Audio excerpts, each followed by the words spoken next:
All right, Hello, driver's everybody. link. Go ahead, Steve. Driver's link is set up. All right, driver, your link is set. Hello, everybody. Don't adjust your computer screen. Yes, it's Saturday, and yes, this is Mikey D. Driver, your link is set. Oh, shit, hang on, guys. Shit. Sorry about that. Shell is not feeling well. So Jammy time tonight is going to be held on my channel. So Stevie and Stumper here. Obviously, you guys just heard that the driver's on his way. Dish, I believe, is still chatting with Shell, and as soon as she's doing that, she'll be back. What I would if you guys could do me an absolute huge favor, if you could share this chat, because Stump and I already just covered a problem with it. I know Bush Brothers done it in DSW. So if you guys could do that, that'd be awesome. Because I had made it and sent the link and all that, and it wasn't registering on Stump, so it wasn't registering on my own. Under my own subscriptions. So, if you guys could just help out doing that, that'd be awesome. Stevie, how the hell are you? Getting there. Spent the day cleaning guns and doing laundry. There you go. Nothing wrong with doing laundry and cleaning guns. That's a damn skippy sure. Hey, everybody, what's up? Hey, Mr. Wolfenbuckle. When Dish gets here, she'll do a rundown. It's Saturday night. That's her job, not mine. Right on. Yeah, so well, that's her thing. So Dish will do it, and so you guys obviously we'll do it that way. So what's going on, Stumper? Just another day on this side of the dirt, man. Right. The boat's finally finished, so I'm not cussing and screaming and crying and bleeding every day anymore. So. That's a good thing. Yeah, it is. That's a good thing. Groovy, what's going on? Anything good? I don't see Driver out in the, what do you call it? I don't see Driver out in the, what do you call it, because he's right here. Direct drive. How are you there, buddy?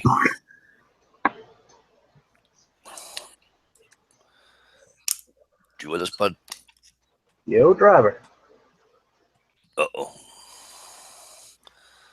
Uh-oh, that can't. There we go. There he is. Camera didn't come on for some reason. No, it says it's on. Yeah, it's not, though. It's your icon. There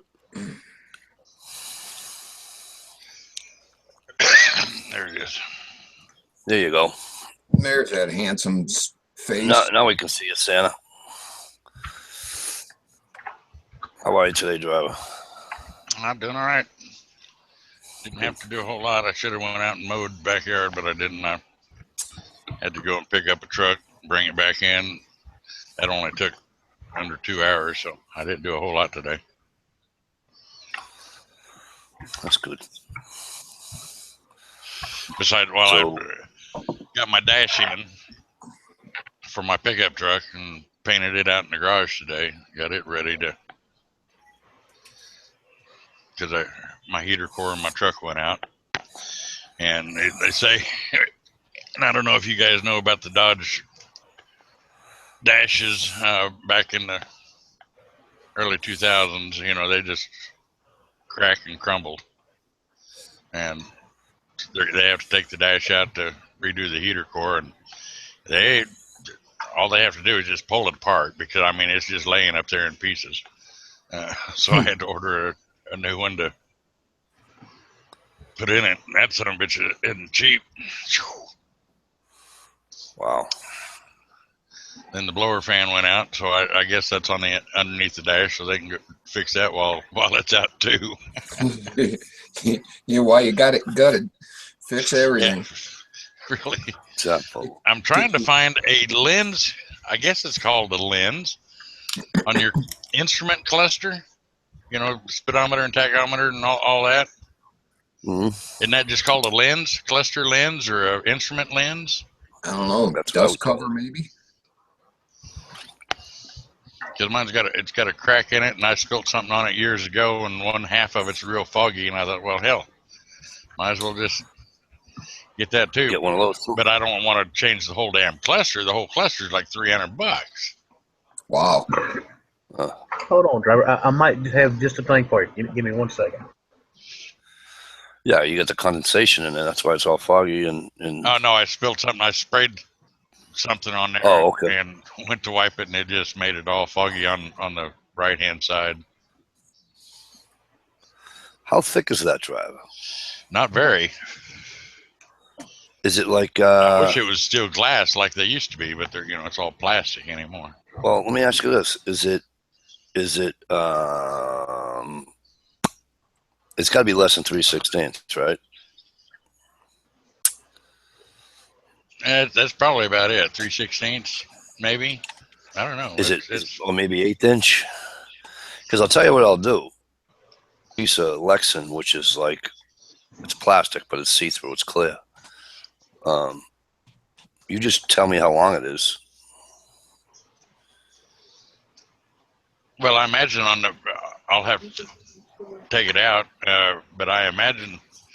Well, one guy said it's held in there with 4 clips. Is all. And he told me to go to eBay. I went to eBay and I couldn't find them. Hey, driver. Yeah. Prep and doing door. How are you? Go ahead. Stump, I'm sorry. It's got just a little bit of magnification to it. So would something like that work?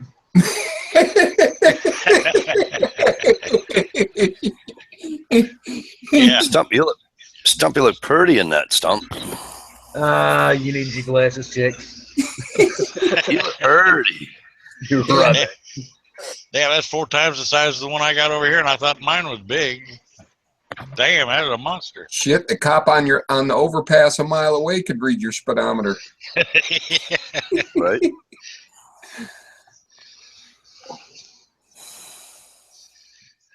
It wouldn't take long to start a fire with that one. Yeah, no shit. He's got a story to go along with that too. Hell did I know? Yeah, that lens right there. Here in Greenwood, well, the town close to me is Greenwood. We used to have what we call the Greenwood Civic Center. It's like a municipal auditorium. You know, they'd have wrestling and the monster trucks, all like that out there. Well, they had these great big old spotlights up in the ceiling, and that was a lens in one of the spotlights. Well, for whatever reason, the city decided to demolish the place. So when they pushed it in with track hose and C4 and all that shit, that lens actually fell probably, I don't know, a good 60 foot from the ceiling to the concrete. And while they were sorting all the rubble out with track hose and dozers and all that crap, me and one of the guys that drove for the outfit that was doing the job, we were there, you know, helping him haul everything off. We were just talking on the radio, and he actually found that and brought it over to the truck and told me, he said, look, man, you know the history of the place, figured you might want a piece of it. So he gave me the damn lens. Well, when we got back to the shop that evening, you know, the sun was still up, but it was hanging real low in the sky. Me and one of the other drivers had been talking about it on the radio, and we decided to see, you know, how far away you'd have to be to get a focal point on it, you know, seeing how it was so big and the magnification so high. As the light coming through it went across the fender of his truck, it just ignited the damn fender, fiberglass front end of a Mac.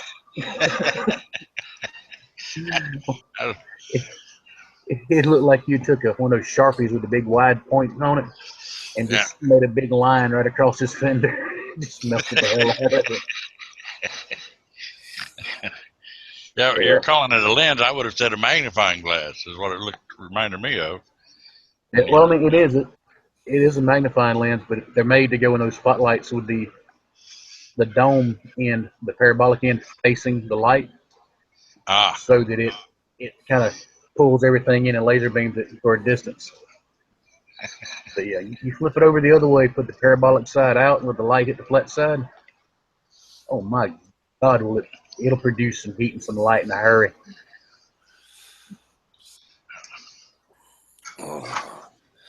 So, listen, I hope Michelle's going to feel better. Right on. Looks like you got your black Bubba out there. Right? Yep. Well, that's another thing too. We got a parts house around here called Advanced Auto Parts. We went in there one day, and back then I was going in there so damn much because the truck I had was in desperate need of a bullet, but I just wouldn't give it up. And we walked in there one day, and the guy back there just handed me that and said, "Here, you hear enough, you might as well have one too." So he gave me the damn thing. I'm like, well, shit, that'll work. Well, my first one was given to me at the truck show. It was a bright orange, and I liked that one. No matter where I was on a job site, all I had to do is just comb around and see where. I mean, I knew where I left it just by taking a quick glance at the yard. Right on. And then this last week, the one that I had the Jammy Time sticker on, I left it on the back of my pickup when I pulled out, going down the road, and I see something out of my mirror. And what? I see my automatic tumbling down the freaking road. No. I went to get it, but the lid was fucked. Hey, Stumper. Yeah. Bush said that he asked his uncle about that knife. He figures the blade is about 80 years old. I just seen that, so I was putting it in there. Damn, that's blade been around a while. That's an old blade. Yeah. Oh, tonight's Saturday, so Georgie's not around, right? Sun's going down, so for him, technically, the Right. Sabbath is over, so he might be around here in a little bit. I'll send him one anyway. All right. Who'd I forget? Anybody? Let's see, George, still waiting on Dish to show up. Hadn't heard If nothing. you got one for Bird Dog, I don't know if she's got an internet or not. Well, right, and I have Bird Dog under my thing, but I have her at 1227, and I don't know if she uses, when she goes on the chats, I don't know if she uses 1227 chats or just 1227. So I wanted to wait until Dish got here so Dish could tell me, because I don't want to send her the wrong, so she doesn't come in under, you know what I'm saying? Yep. I don't want to come in under her real. I'd like to hear how she fared through it all. Yeah. Now, is the prediction holding true? It's going out there and doing a U-ey and coming back down on the southern end of Florida and going to hit into the Gulf? I don't know. I know we're getting rain, and it's not from our own storm, so I don't know what's happening. We're supposed to get poured upon tomorrow. But I did hear that thing's supposed to do a loop-de-loop and go back south, which is spooky. They can really pick up some power if they go back over the water. Right. But HRM Weapons was just saying that he just wrote that he's 2 miles from the Atlantic. No flooding, no power outages, and hardly a tree limb fell. Wow. How freaking lucky did he just get? Right.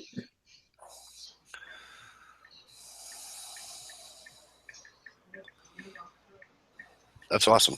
I'm glad that at least everybody's safe and for him in his way. I hope. Now Michelle didn't lose power, right? I mean, I know she had trees and stuff down, but she didn't lose.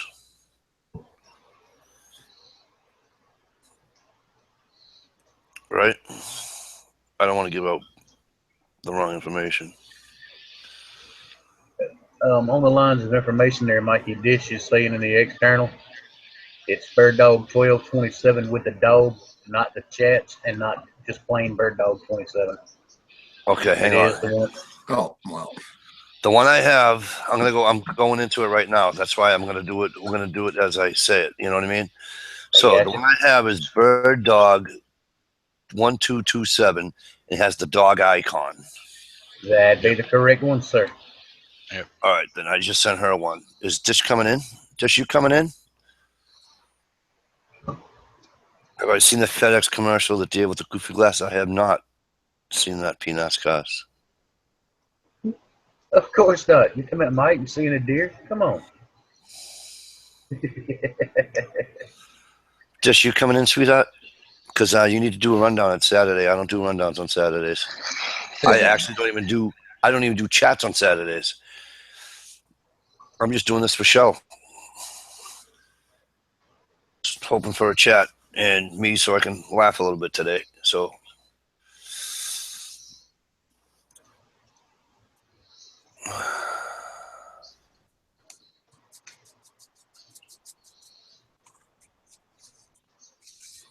wow.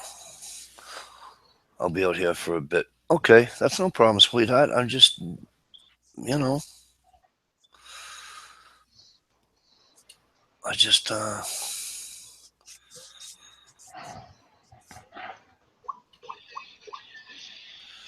going to be honest with you. If Michelle wasn't sick and she just couldn't do the chat to begin with, I was going to go see if I could find my wife. I was going to go through my wife's drawer and she had pink something, pink this, pink that, and do a little show parody, but I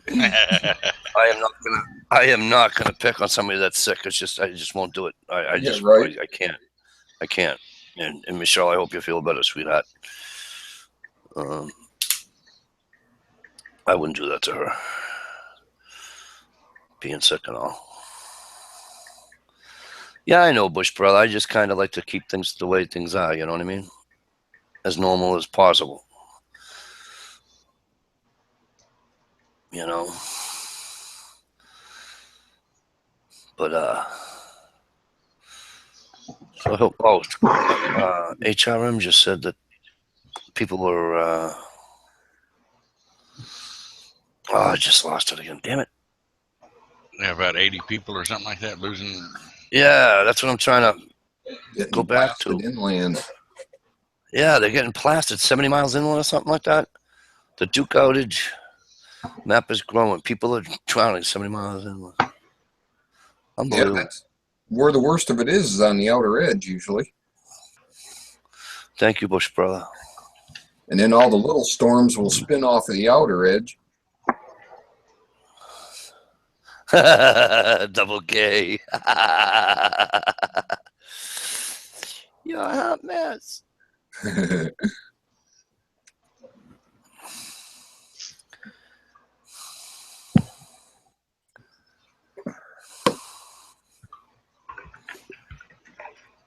Oh, that's funny. But anywho.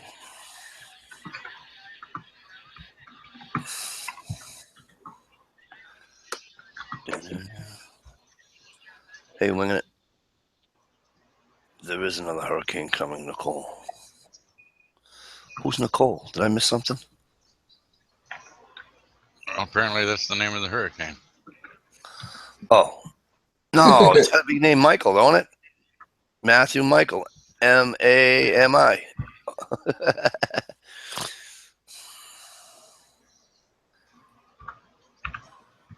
I hope there isn't another one coming because I don't think that with all the damage everybody's been getting, you send another one through,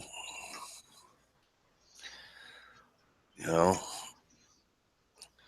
I always said Mother Nature's a beautiful, beautiful, beautiful, beautiful thing. Sometimes she's just a bitch.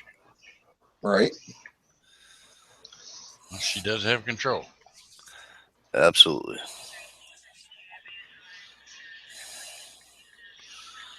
Absolutely. That's too bad, too. I don't know. I think our country's pretty lucky. Even our bad storms aren't near what other countries get. You know, the typhoons and.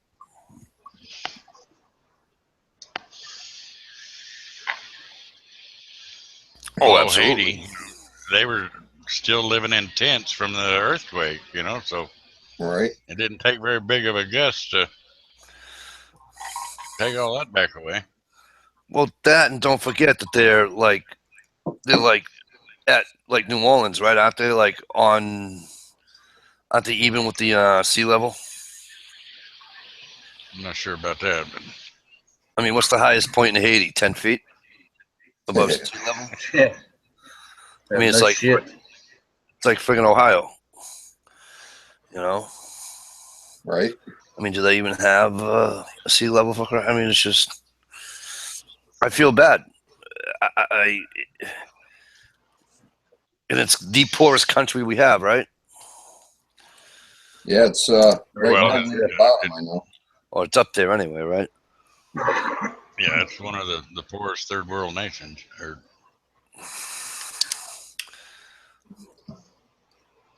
I mean, Is it a U.S. territory? I don't believe so. I think it's English. I don't think so.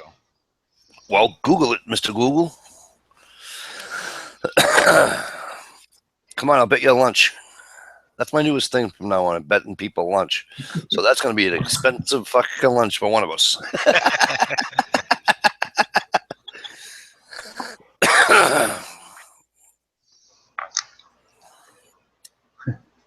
I know a guy that was his regular thing. He'd bet somebody lunch, all the time on shit. Yep. Well, he lost to the same guy like 3 times in a row. And every day come around for lunchtime, he'd be in some little small bullshit nothing town. The best lunch you could get was some bullshit like McDonald's, right? Well, they fucked around and the other guy finally won. So when he had to pay for the dude's lunch, town they were in, the cheapest place to go get lunch for like 60 miles was some damn high-end steakhouse where they park cars for you and all that shit. So after he had to feed the motherfucker McDonald's 3 times in a row, he turned around, he had to end up paying like a $600 fucking lunch tab in a fancy steakhouse. Ow! Damn. Yeah. Yeah, Bush, I have no problem going up to you. Well, I do. I just need a letter to cross the border first, but because they don't like me.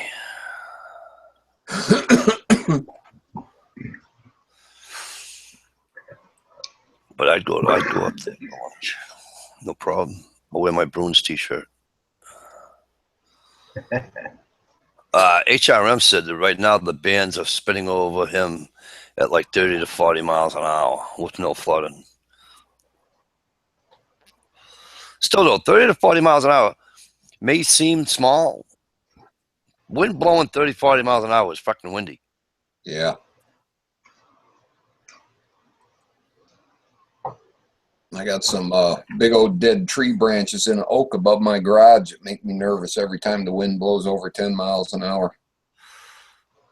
Yeah. Nothing to,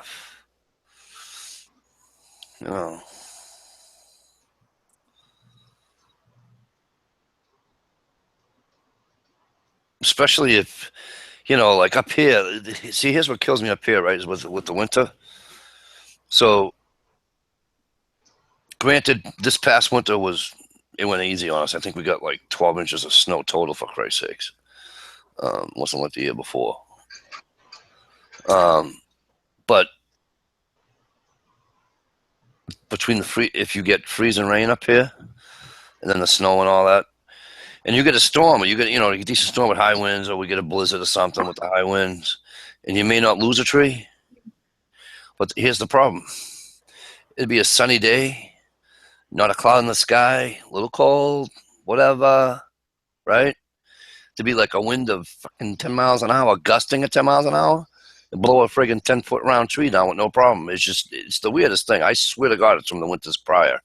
Yeah. And When we get all that ice up there in them, it weakens them up real bad. Yeah. And then when it finally starts forming back up, with a little bit of snow and ice was on the ground, it melts and all that water goes in the ground, and all the ice on the tree itself just runs down right on top of the root ball.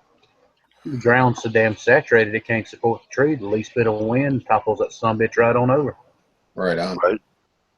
It's hell, man. Like you say, the storm will have been 3-4 days ago, and next thing you know, man, damn canary flies by and a damn 80-foot oak just topples the hell over. Right.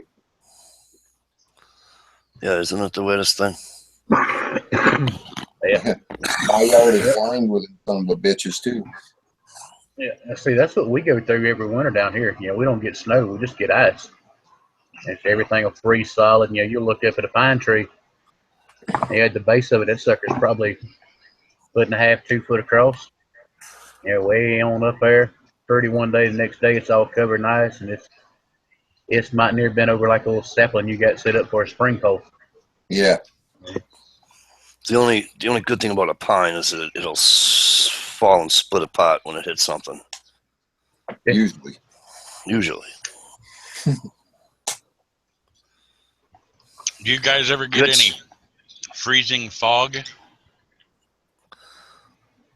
No. It is the neatest thing to see. You know, your fences or your barbed wire fence rather than a nice little string. You know, it's like a pole, you know, a couple inches around and little tiny twigs or a couple inches around. Everything it's a frozen fog, and it just makes everything huge. It's quite a sight. Bush brother said he had snow on Friday. No kidding. Yeah, I don't. Where is he at? I know. I think I said or heard He's up Utah. in Canada. No, he's up in Canada. Oh. Yeah, with the other French folks, Mike. Yeah. I think his ice went out in May, the end of May. You know, I think they get like a 1 warm month, and that's it. Right. The fall starts the 1st of August. You know, it's like little Alaska. You know. KSKS. Driving Ontario. Hey, good to see you. Thanks for coming back over. Dryden, Ontario, Canada. No, you don't have 4 warm months. You liar. I'm sorry. Go ahead, Stumper. Yeah, Ontario, Canada. I wonder if that's where the Ontario Knife Works, if that's where they're based out of, or if it's just a coincidence. I used to deliver in Ontario all the time. And Dryden, I'm trying to think. It's right on the lake, apparently. It's right on Wabangon something lake. Yeah, Wabangon Lake. Yeah, I just Googled it.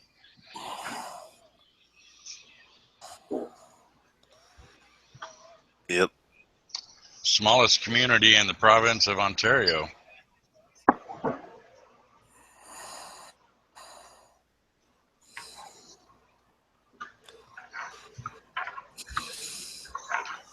I'm trying to,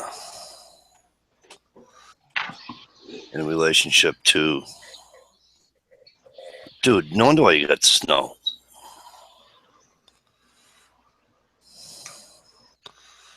You friggin',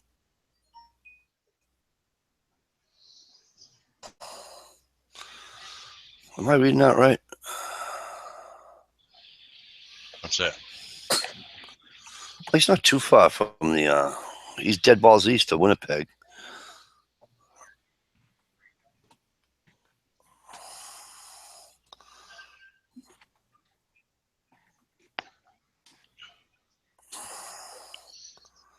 So any of you having an Oktoberfest going on? They just opened the carnival here yesterday or today. Oh, did they? Yeah, about a mile from me, and it was going strong today because it was beautiful. I think the high was 75 or 77, something like that. Sun shiny. Huh.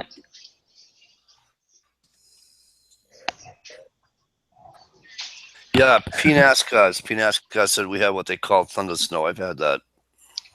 I've had thunder snow, and that was amazing too. Especially blind you at night when you're driving down the road. Lightning goes off, and man, all that white. Whew. Yep. They just might near like a camera flash to the face, huh? Big time.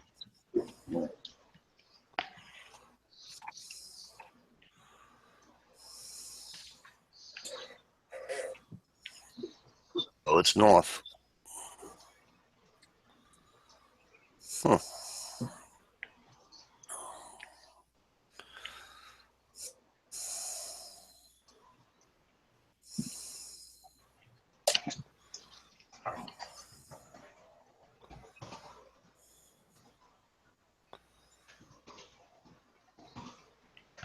I haven't seen an appearance from Gear tonight either. I have not. I didn't see him in the. I didn't see him on Michelle's channel either. You know, in the beginning of part of the thing, you know. Right.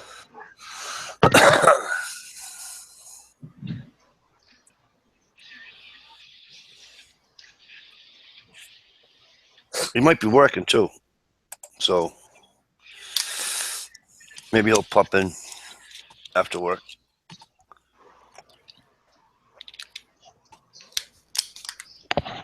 You know.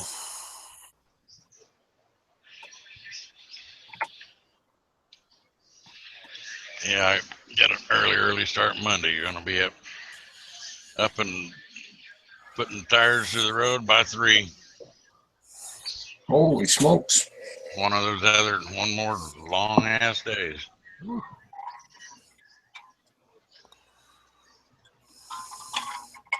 Well, I guess it's better than sitting on your ass being broke.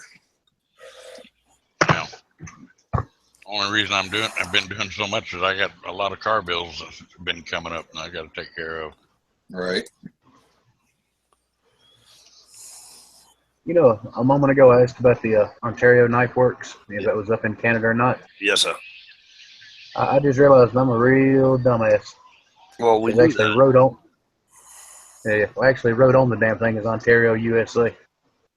Ontario, Canada? I mean, California? Yeah, I guess so. That ain't gonna show up in there. That's actually one of their diving knives. Being light. What? Ooh, I like the chisel point on that. Yeah, Show that again. the diving knife.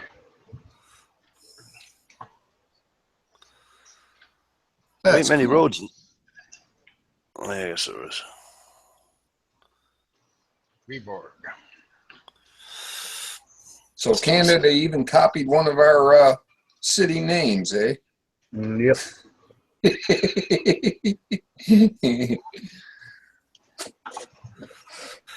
So you got a lot of woods up there, Bush, yes?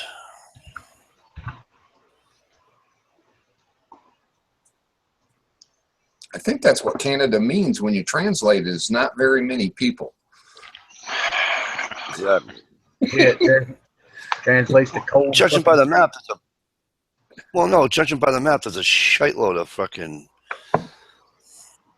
roads and everything through Dryden neighborhoods. But just north of him, it looks like it's kind of barren. Anywho.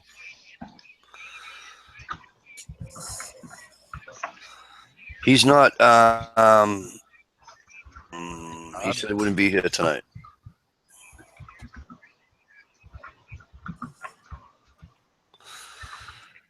It's Mikey. It's all bush up this way. Is it really? Baby boy. Todd Mitch, how the hell are you? Yeah, I haven't seen Todd in a while.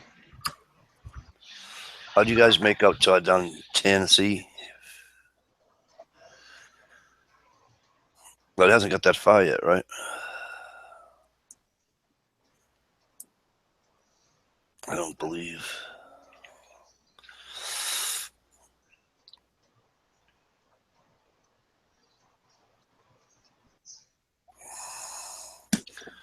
Right? I don't know. Maybe. Maybe. But hello to Uncle Carl. Right on. Hell yeah.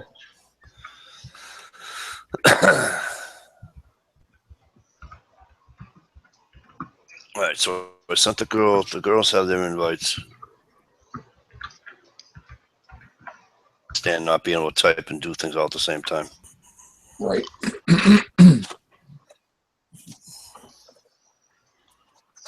Hey, did you guys hear? I actually won a damn contest. Yeah. Yes, I did hear that. I was going to ask you. I was going to ask you about that. Why don't you share with the class?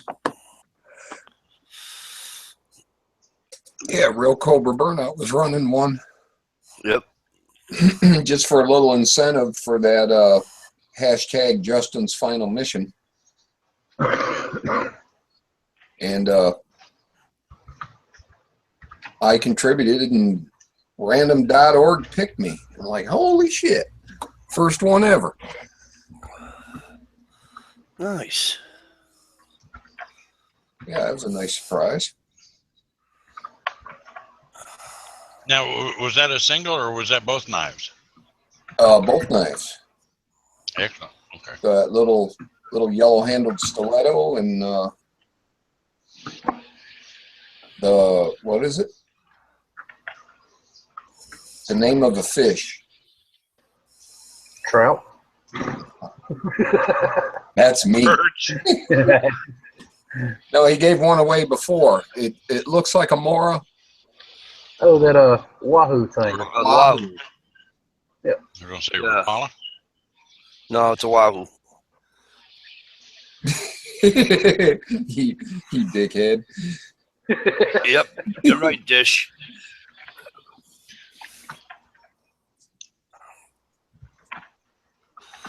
Dish, they probably had a private chat, and he actually showed him what it looked like. Right on. It's sword fight on a private YouTube.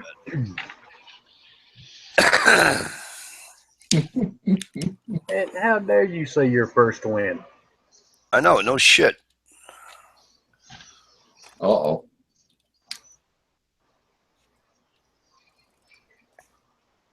Right on, Dish.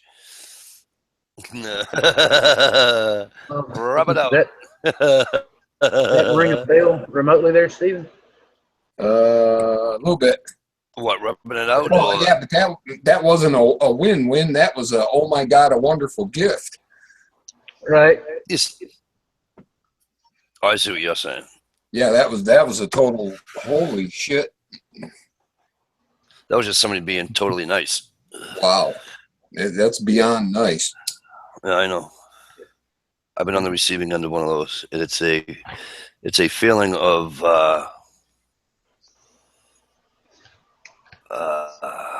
Yeah, pretty much indescribable. Right much on. that, you know, A surreal Yeah. moment. yeah, you know, but it's just, you know, it's one of those things where you're not expecting somebody to do that for you. Oh, yeah. And so I try to do it.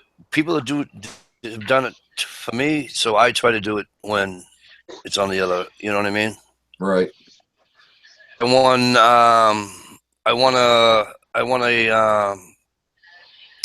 a giveaway that the fat man was running. Oh, thank you, Peanuts, because I'll look at that in a little while. Appreciate that, man.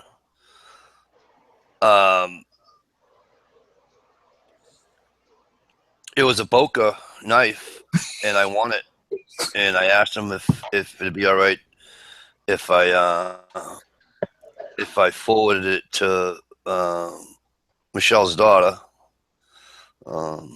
She had just she was just getting into the Navy and stuff. And you know, Michelle's still holding it for her because she's not allowed to have it, you know. Right. So that's what I try to do. I mean, because it's just a cool feeling, you know. Not that she couldn't have walked in one of her mother's drawers and taken one of the 110 knives that her mother has, but you know. I don't know. Michelle might have those suckers alarmed. Well, she probably does with that new knife chest, you know. Yeah. I'll tell you what, though, I pick on Shell about it a lot, but I gotta be honest with you. That knife chest she did, dude, that's pretty cool. Oh, yeah. You know what I mean? It did turn out really nice.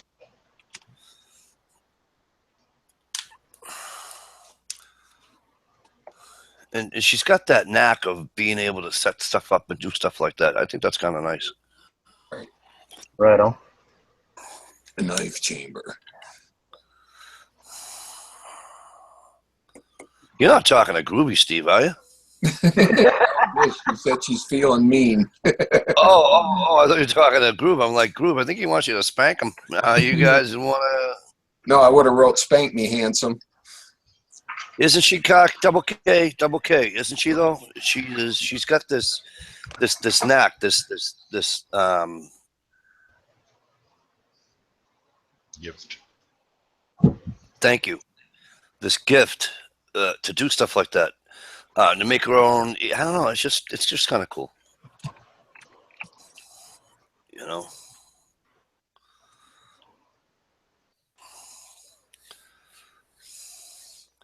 And the ideas that she comes up with are just,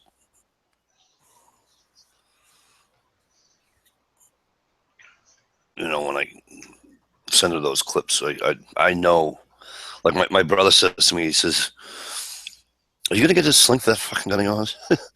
And I'm like, as a matter of fact, yes. He's like, "Really?" I go, "Yeah." I go, "He went out of paracord." He goes, "No way." I went, "Yeah, way."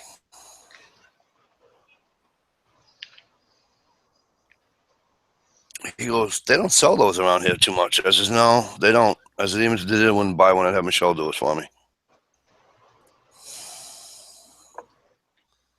Yeah, I'm trying to figure out how to make an adjustable one for my AR. I got a couple of ideas. Dish, Stevie, give me 1 second, because Dish just wrote something. I'm trying to figure it out. You thought you would hear from? You haven't heard from Michelle yet? What's going on? Clearly went to bed. Yeah, she probably did go to bed. Dish. Yeah. I'm sorry. Go ahead. I didn't mean to cut you off. No, that's cool. I just read it.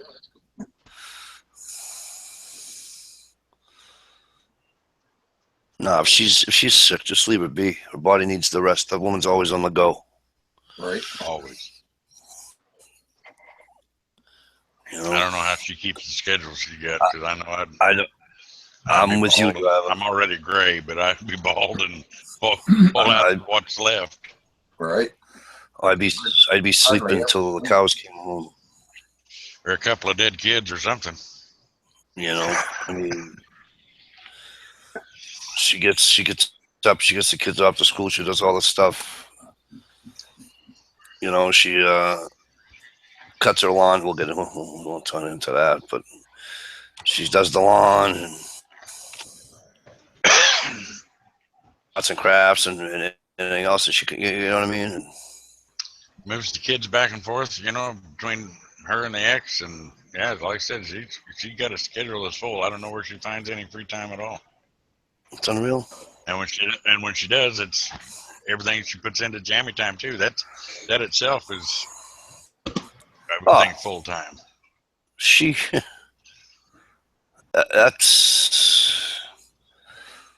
That is some time and effort. You know. Right. And that's why I say, you know, I pick on her, but she does an excellent job.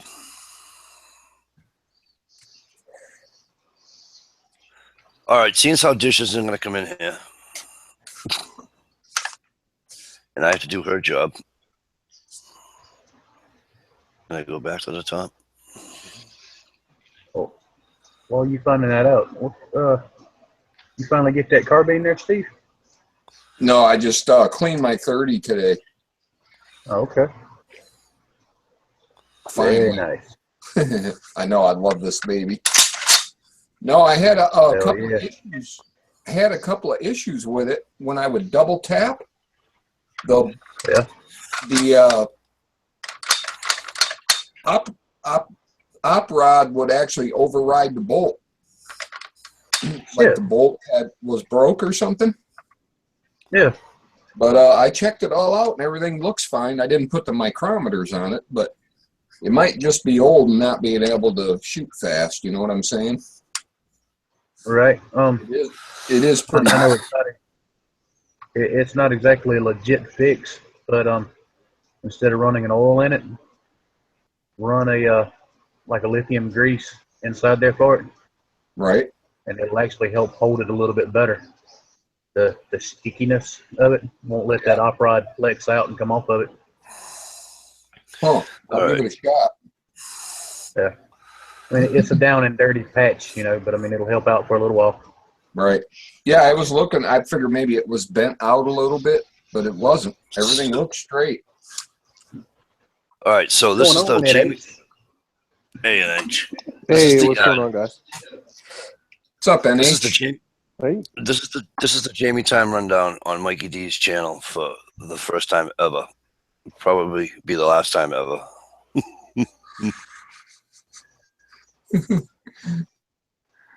Hey Waterston, how are ya? DSW Outdoors as always.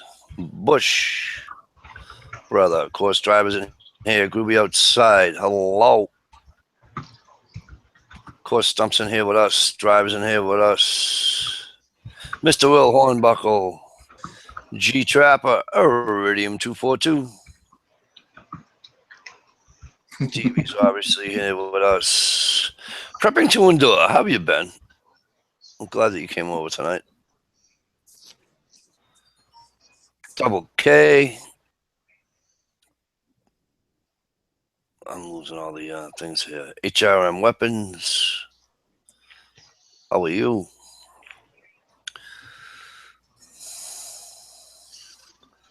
I didn't see Hornbuckle come through. I haven't seen him in a long time. He was in here. P. NASCAR's. I think he still is. P. NASCAR's. How are you, pal? Oh, So she should be in here. Winging it, Tracy.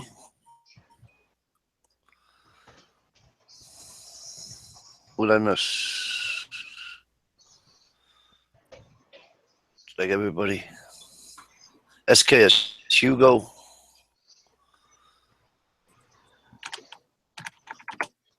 Stetland Logs.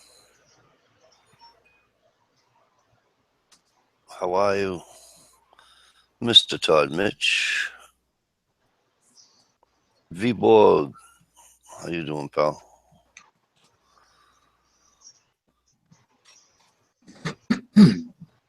Buddy. I do believe that's everybody. I'm mad at Dish for making me do that. That's her job. She should have did it. Digger Joe, what's up? Good to see you. Thank you for listening. Mr. NH Trapper makes his first debut appearance on a Jamie Time on Mikey D's channel. isn't this the only Jamie time you've had on your channel? Yes. Yeah. It's all right, Dish. I'm only picking on you, sweetie. Do what you gotta do, hon. Yes, this is Shell's not feeling well. Uh-oh. In her chat before it started, you know, in the external. So I went out to have a butt, and I come back in, and I went up. Somebody had said something about no Jamie time tonight. I thought they were joking, so I went back through all the things, and Dish had made a thing where Shell wasn't feeling so hot. So then when I scrolled back down again, Stump had asked one of us to do it, and I told him I'd do it. So, Mickey's Mouth, how are you? Good to see you. Don't read the external. Right. You know, NH, Yeah, when we thanks, do get Dish. together, $8 lure. Yep.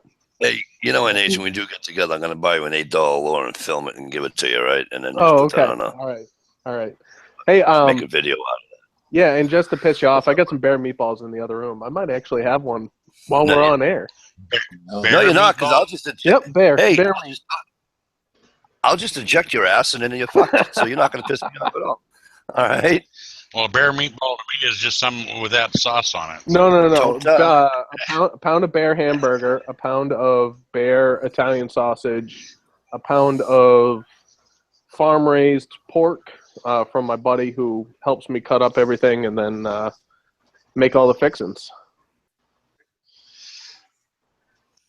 And I think I got almost 50 meatballs out of it. So I got some. My buddy Mike that I hunt with up in Maine. I told you he got a bear too. Yeah, but I had a real bad day today, and over there today and grab some bear meat off of them. But I'll do that this week sometime. It's good stuff. I missed mean, you Sunday night. Yeah, I saw that. Okay. Yeah, I mean, there are a bunch of guys who go out and trophy hunt for bear, and they do it for the hide and all that stuff. And I'll tell you what, they are missing out on a fantastic meal if they're throwing the meat away. Yep. Well, that's what I heard. I've always heard that you have to cook bear thoroughly. Well done. Yes, you do. You have to treat it like you used to for pork. So it's got to be a minimum of 160 degrees internal and held there for a minimum of 3 minutes. So basically, you got to cook it well done. Yeah. Which is why I only kept tenderloins and back straps, and then I ground up the rest for a burger. Smart. Well, I get more use out of burger than I do out of steaks anyway. So. Yeah. Yeah, I do too. I even absolutely. my deer. Yep.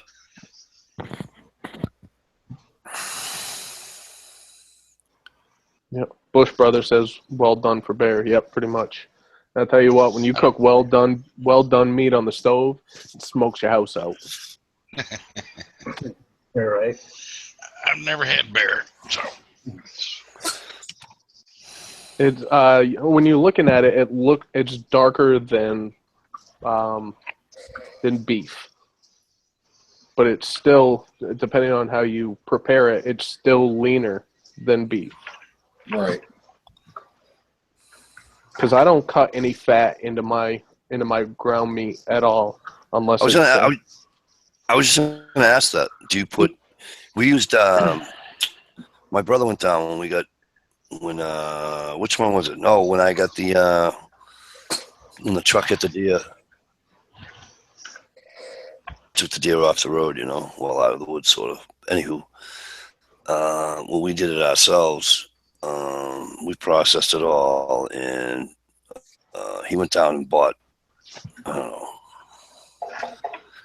he went down and bought some fat. Yep. And I think it was pork fat. Yep. He bought. And so we put a little, not too much, just enough to. So basically the ratio you want to use for adding fat to any wild game is 5-1. So 5 pounds of your game meat to 1 pound of your fat.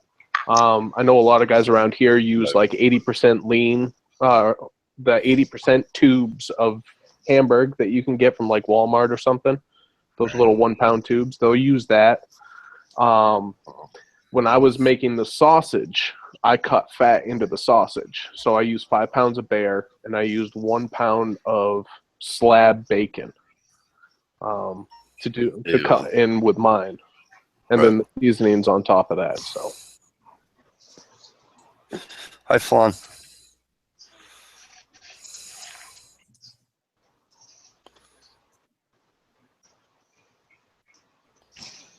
But it really is a good meal, though. Yeah, I'm looking forward to doing it. I had a death in the family today, so I didn't get. I was been with family all day, and it's just one of those things. Nobody knew he was going to go, but yeah. So, and that's the other reason why I was saying to these guys off air. I says I was looking forward to a Jamie time, and thanks you guys. I was looking forward to a Jamie time to laugh or whatever. And so I was kind of bummed out because Michelle had texted me this morning and told me there wasn't going to be one. I was like, oh fuck.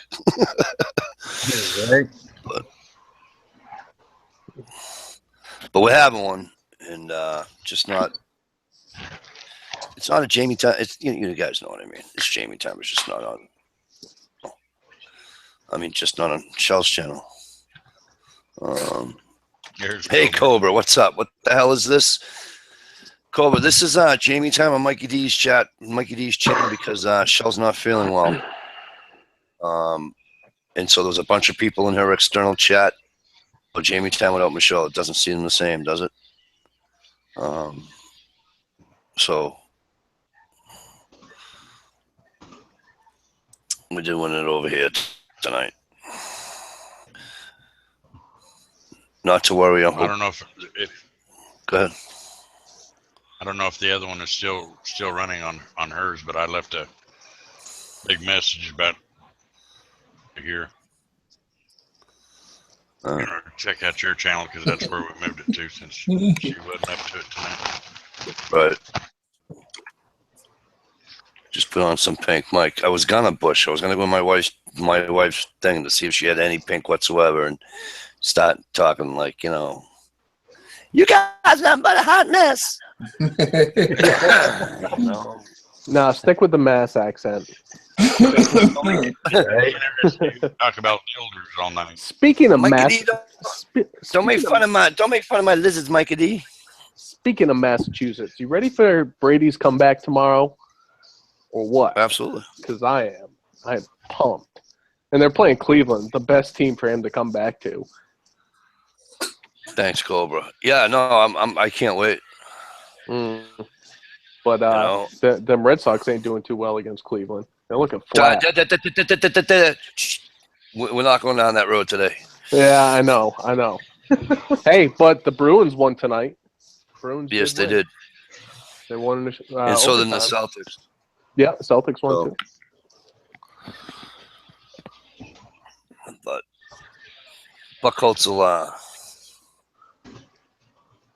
Oh, Dish, really? Oh, come on. Oh, But yeah, I noticed That's like that. 2 years ago now. It's over 2 years. You won't even say that. Yeah, she wouldn't come on that panel and say it. That's what they No, Skippy she showed. wouldn't. She'd have been ding eject button. Dish who? Oh man, that was 2 years ago, and everybody's still talking about it. And again, I don't even know what the point spread for the game is. Yeah, I know, sweetheart. The Sox are down 0-2. The Jays are up 2-0. Yeah. The Who Jays friggin' who? They'll blow it. They'll blow it in the ninth. Yeah, they will. Don't you From worry. Major League, was it Major League 2? Who cares? They'll blow it in the ninth. Oh, they don't even have that up. Here's the thing. I'm only going to say this one last time, okay? If you haven't read the report on what happened with the air and the balls, please don't break my balls, okay? Because the NFL didn't even do their own test because they knew better.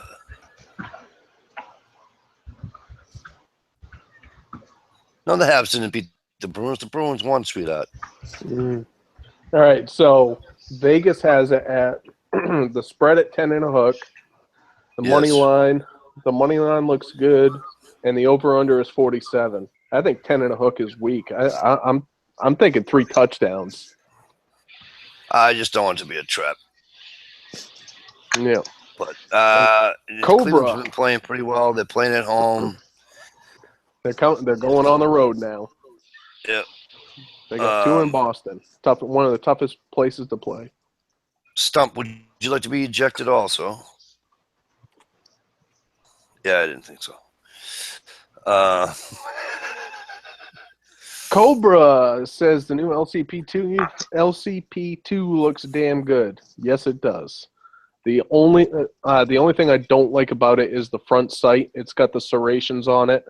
Yes, it gives it a low glare, but I would have liked if they had kept what the LCP Custom did with the photoluminescent or whatever on the front sight. That, in my mind, would have been pretty good. But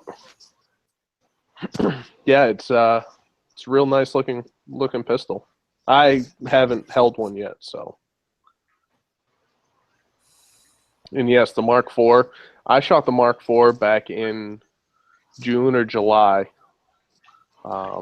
And I'll tell you what, at 15, we had the Hunter barrels come up, and I'll tell you what, we were putting, dimes at 15 yards. Cobra No, wants to know if the front sight can be No, it can be cannot. changed. It's front and rear sight are machined in. Yeah. So they're fixed sight. It's just like the original LCP. It's a fixed sight only. Right. But the nice thing is they added the serrations this time around. But I like the look of the texture on it. It kind of looks like the American pistol, but it's got that nice texture on it, which I thought the LCP in the beginning would have been a little bit too snappy, and if you got that sweaty palm syndrome like I have, it would have been slipping right out of my hands. Oh, I just lost the outside chat. Yes, car 380.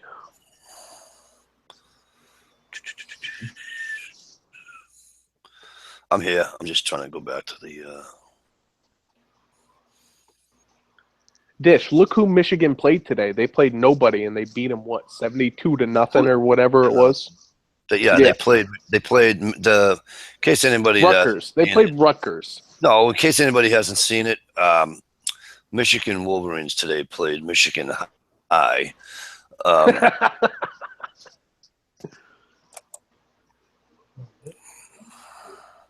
Although it's okay that Michigan did win, as long as I haven't seen the game. I know they were playing tonight, but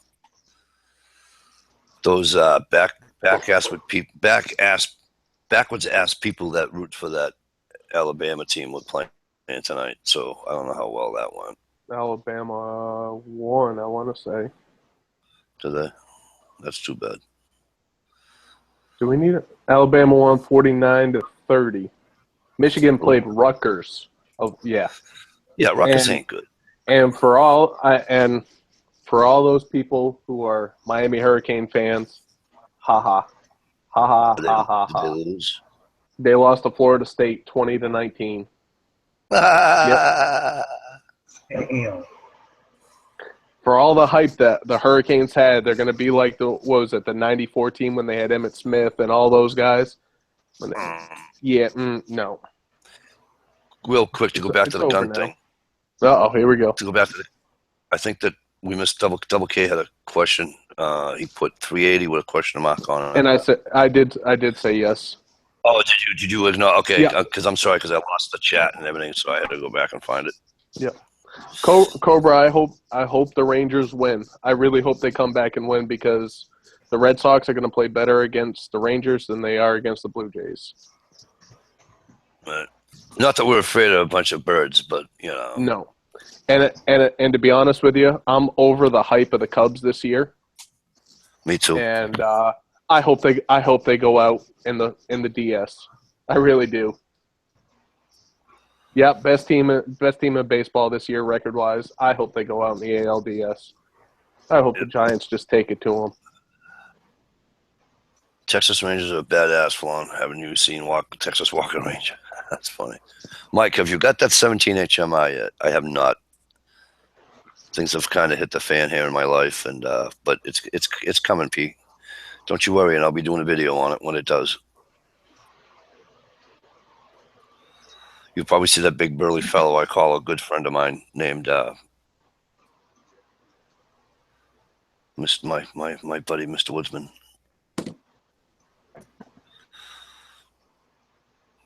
Of the working class. I haven't heard from that working class man in a while. How's he doing? I called him the other day. He's getting busy too. So yeah, it's that time of the year for the propane business. Yeah, and he's trying to get down south. So he wanted to go down south before and go down and then come back for hunting season. So because he wants me to get my New Hampshire license. My New Hampshire hunting license, so I can go up with him. So we'll see. Hey, hello. I'm not as far a drive. Actually, you guys are about even. It takes me. What? He's an hour and 40 minutes from me. Do you go up through Concord and go that way? Yeah, I take 4 and 202, exit 15 east, and I take that out to Epsom Circle, Yep. and then go north on 28. Yep. But I fly. I Okay. That forget you're from I Massachusetts. pass people. You know what I mean? Yeah, I forget you're from Massachusetts. But on the way home, I didn't. On the way home last year, it was snowing like an absolute mofo. Because I stayed and we had dinner together. Sarge Farrier couldn't stay, but I did. Had it snowing. I'm in my car. My car's a shitbox. And it snowed all the way home. And I didn't even know it was supposed to snow that day. And so I called my wife when I could get reception, and she says, "Where are you going? I mean, how you doing?" And I says, "Well, going pretty good." She says, "Yeah, they said we're supposed to get like 6 inches of snow." She says, "That's why I'm calling you. That's why I'm asking where you are, because I don't want you out in that vehicle." And I said, "Well, if it gets that bad, I'll just go to the trailer." I said, "There's 2 gas bottles there to keep me alive overnight." Yeah. Because I'm only like 20 minutes from my trailer when I'm up where he is. Yep. So she goes, "No, you can't do that. You'll get cold." So it took me a little over 2 hours, 2 hours, 15, 20 minutes or so to get home that night. Yep. But, yeah, because it takes me about an hour and a half. It took me about an hour and a half to get up to his place from where I am. But I drive like a grandpa anyway, so. Oh, you're probably one of the people I passed. I don't doubt it. I probably passed you in my work truck. That was the best part. I passed you in my work.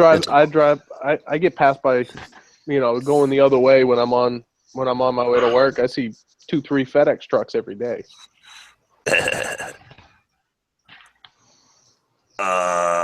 What ahead football?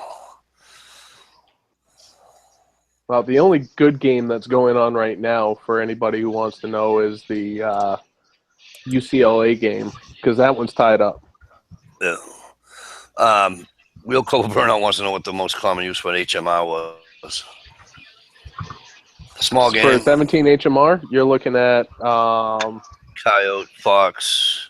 Prairie dog. Coyotes and fox, I would be more inclined to use it, when they're in a trap. 17 HMR, you probably use on a rabbit, or if you're like Andrew Stanley, you shoot beavers with them. Right, yeah, but he's real good. He's a good shot. Yeah. Squirrel hunting. Well, if you use the what do you call it? I was watching this video on whose channel was it? He was doing this test between a 22 and an HMR, and he was using I can't remember the name of that ammo.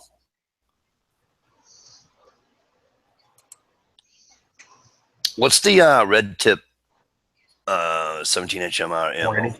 Say it again. Hornady. The Hornadies. Yep. And he was getting better success. The Hornady VMAX, thank you. He was getting better results with that round for the 17 HMR than the other round. And that video, he says, he put a link into that video, and he said a friend of his hunt. He was hunting coyote with it, and he didn't seem to have a problem with it. The coyote went down. Yeah. I would, if I were to use a 17 rimfire round, I would use the 17 mag. Yep. That's the one I would use. So, 4,000. That round shoots 4,000 feet per second out of the barrel. Oh, okay. Yep, that's definitely a rocket launcher and a lot more power. Yep. It is than the VMAX one. Oh yeah, it's okay. Well, you got 17 HMR and then you got 17 Win Mag. Okay. I would use a 17 Win Mag. What would and you? I think right now Savage is the only company that makes a rifle for it. What would you suggest of the one I'm buying for ammo? For the one you want to buy, I would suggest you use Hornady rounds. Okay. Ruger and Hornady have a partnership together where, like any of the Ruger rounds, like 480 Ruger, 375 Ruger, stuff like that, Hornady makes the rounds for us. They're the ones that came up with it. So I only run Hornadys through my Rugers.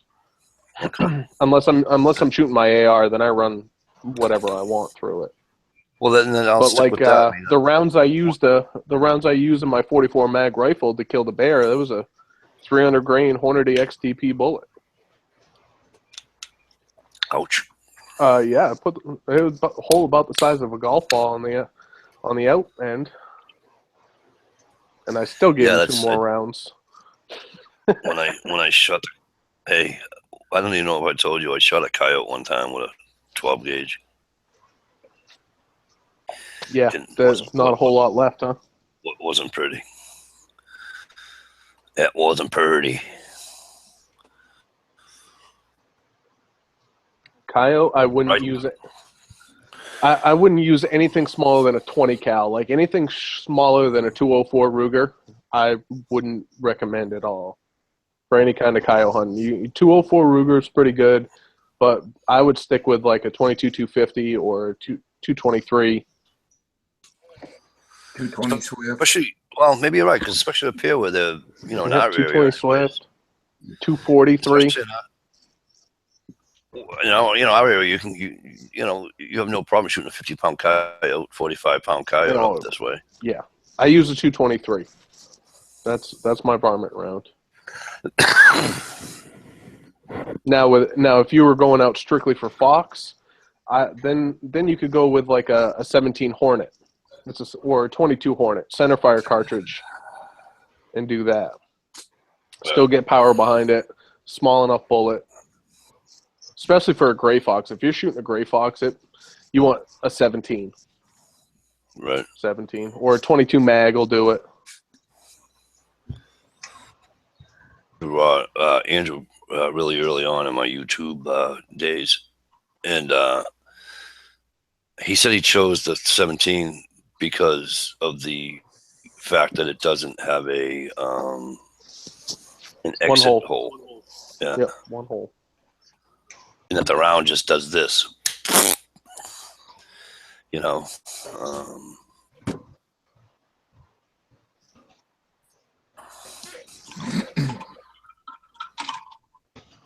he ever find his? Did he ever find it?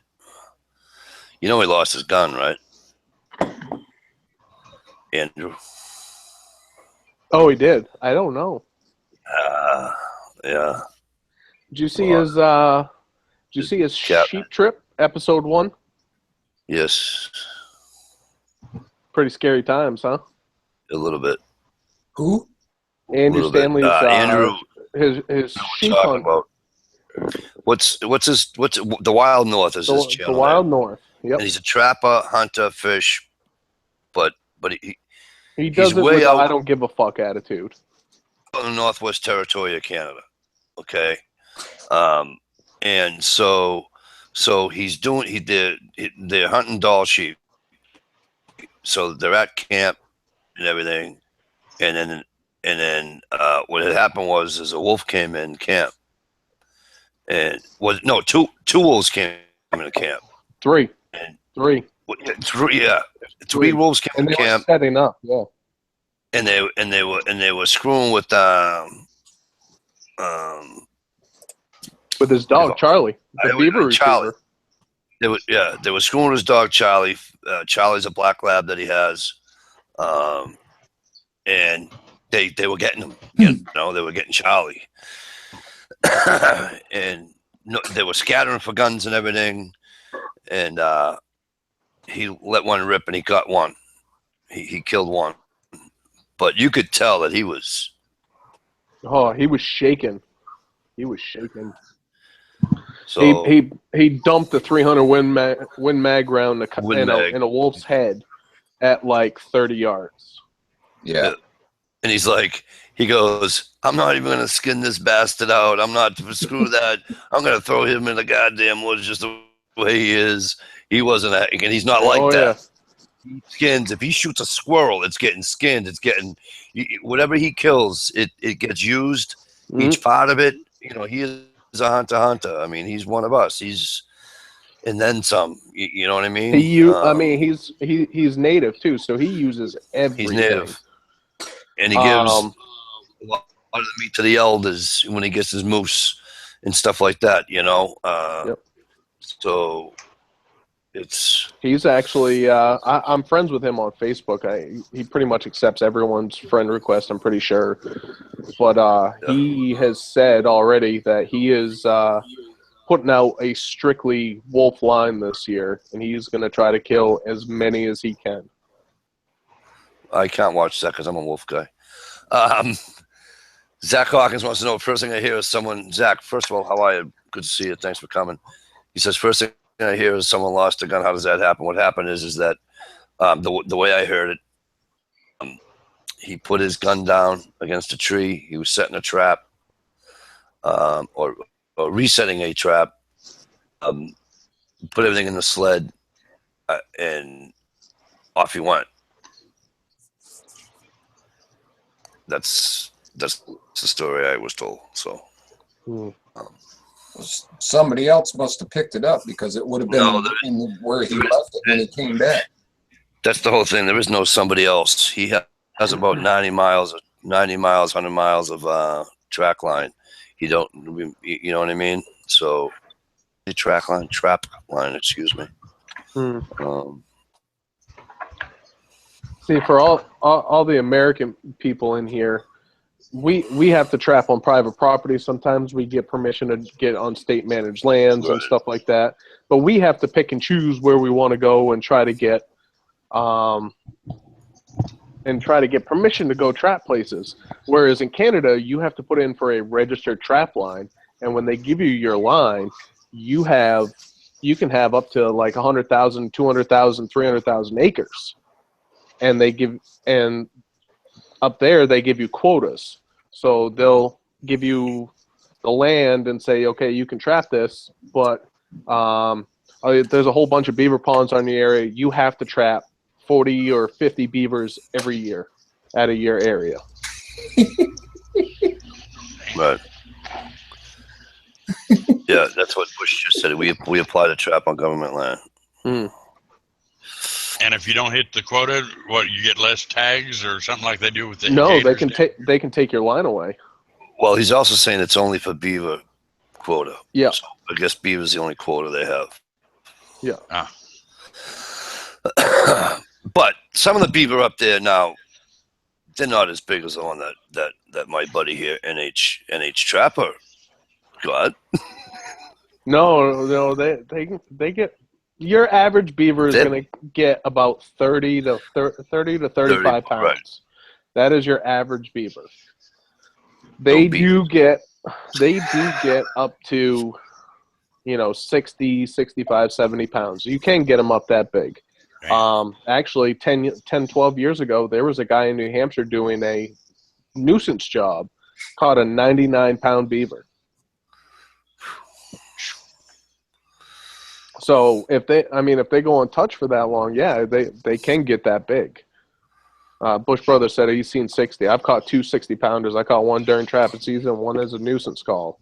Double case in my quota. Double case in my quota for beaver is daily. Right on. Hey, I'll be right back. What kind of trap do you use? I use a 330 Conibear. It's 10 by 10 or 10 by 11 square trap, body grip trap with some triggers on it. And basically you try to get them to swim through it, and it scissors down and snaps them behind the neck or behind the shoulders and kills them.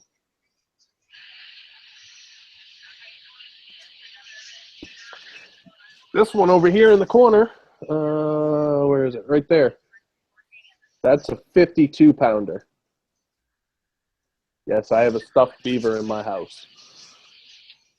That was a 52-pounder. The ones I carry in my little bag are just like I just call them number 1 and number 2s. I don't know what actual size they are. Number 1s and number 2s will catch your mink muskrat. You can catch a raccoon on them. Yeah, down here. Yep. That's basically what it is. Just little varmints, and Yep.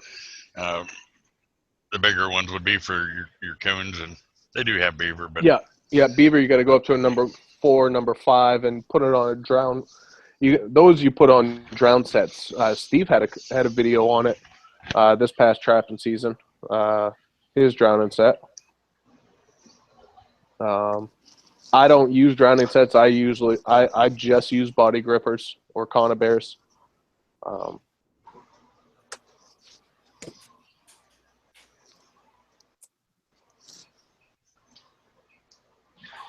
I haven't messed with a drowning rig yet.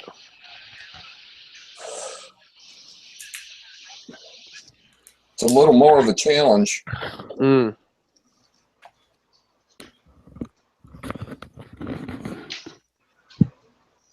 Yep. Bush Brothers says you can take a piece of poplar and screw it onto and mate it with the trigger. You could do something like that. I use caster mount sets, or I use dam crossover sets. And of course, not every state it's legal to use dam crossover sets. Like Pennsylvania, you can't use a dam crossover set. Well, it's your best set. Why do you keep cursing? It's your best set. Why do you keep cursing it? What do you mean? You always He's say talking that about dam. damn crossover set. Yes, the damn crossover set. This year I caught out of one damn crossover set. I caught 7 beavers out of one, and then another one I caught 5 beaver, 4 otter, 3 muskrats, all in one set. It was a good year out of that one trap. I never changed that trap out. So that $30 trap made me, what, with this year's prices, about $80. I hope that comes back too. I hope the fur goes back up. The treasurer of my state's Trappers Association has said it's looking like another 2, possibly 3 years before it comes back up. At least they got hope. Yeah, definitely. We need Russia and the Ukraine and Eastern Europe to get out of their whatever they got, their depression that they got going on. Because Russia, that is why the raccoon prices are so low, is because Russia's out of the game. They were the number 1 buyer of raccoons. Yeah, they don't taste very good either, I heard. I don't Actually, know. they do. I've never eaten one. Buddy of mine from New Hampshire. He'd go out with his 22 and flashlight at night. And they told me that they were just bah.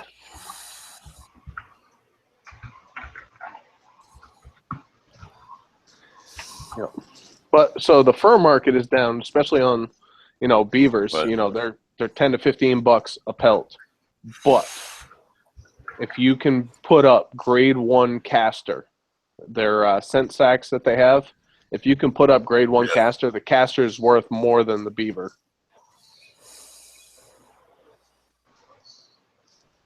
Yeah, I told Mr. Working Class Woodsman he has to get me 2 beaver this year.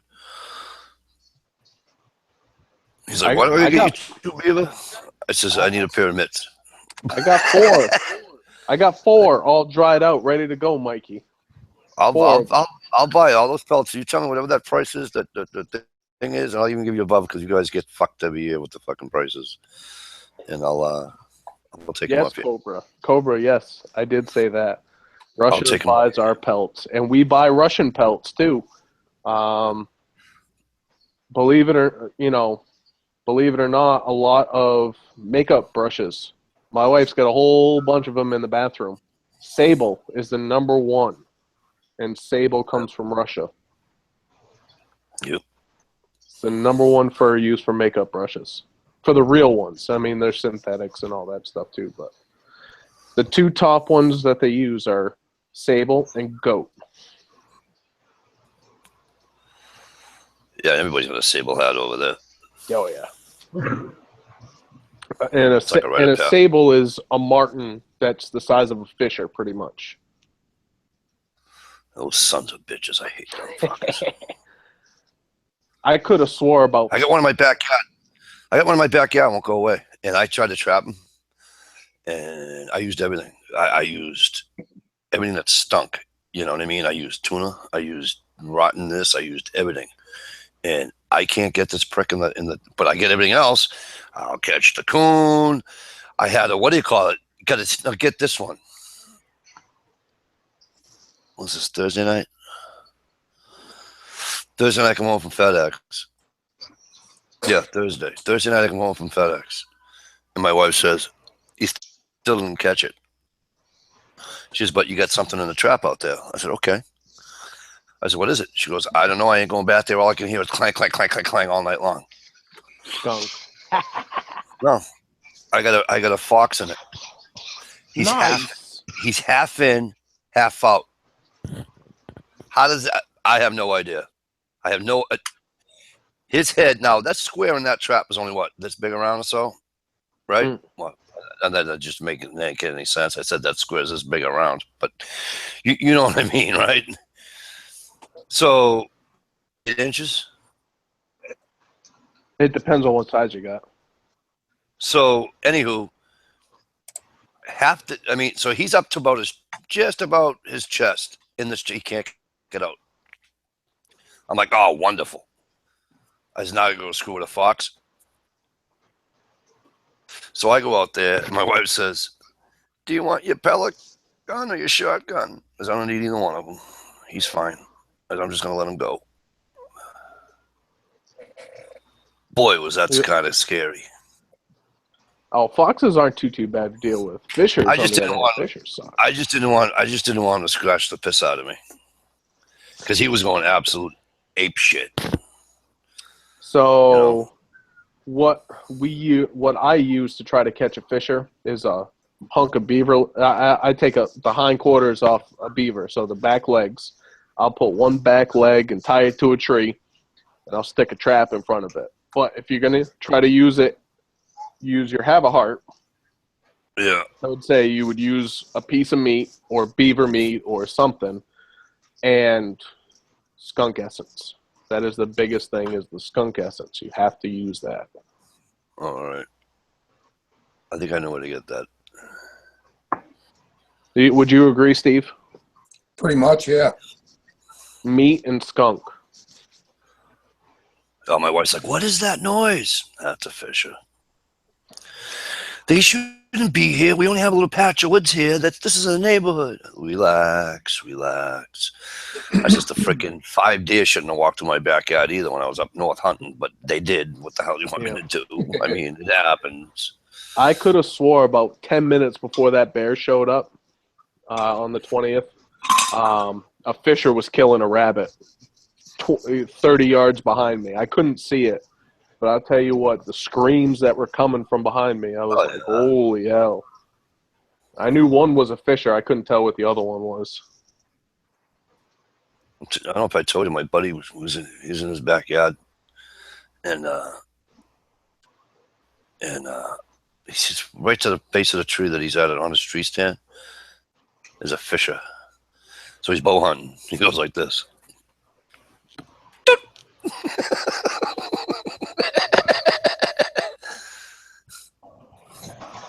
I wouldn't arrow a $50 or $60 pelt. Yeah, he's not a trapper. He's not, Yeah.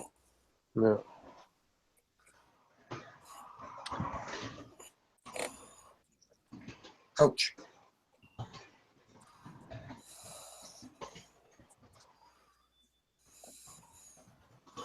Okay. Really? Why not?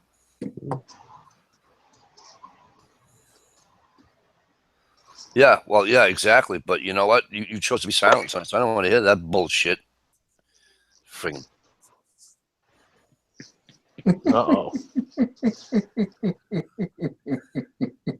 You say that with such disgust. yeah, the Packers suck a dick, anyways.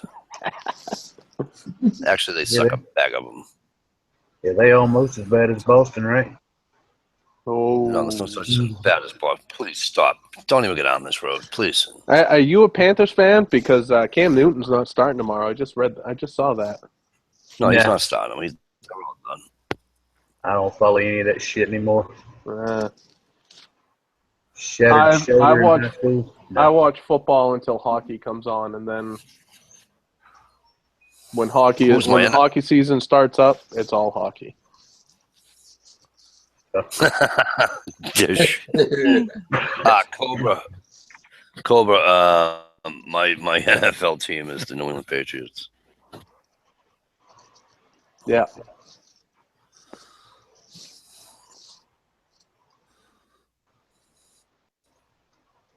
You know who's not here is Richard Tactical Palmer.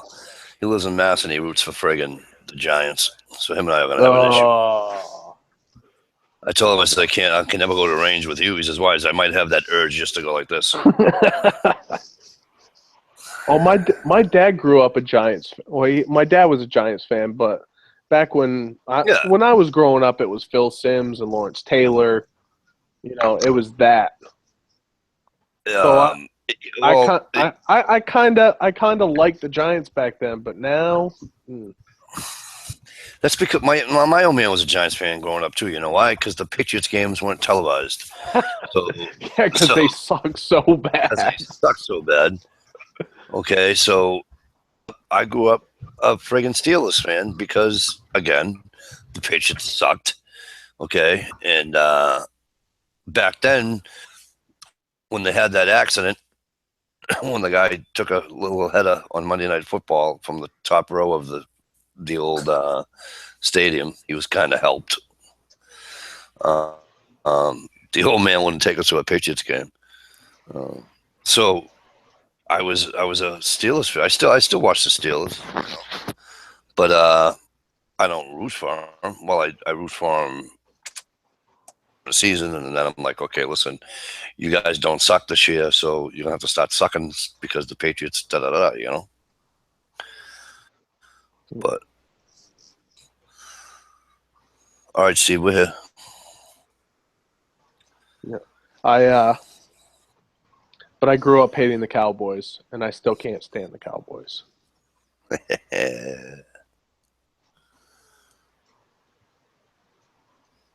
He had to leave just to call. Stevie left us. He doesn't like us anymore.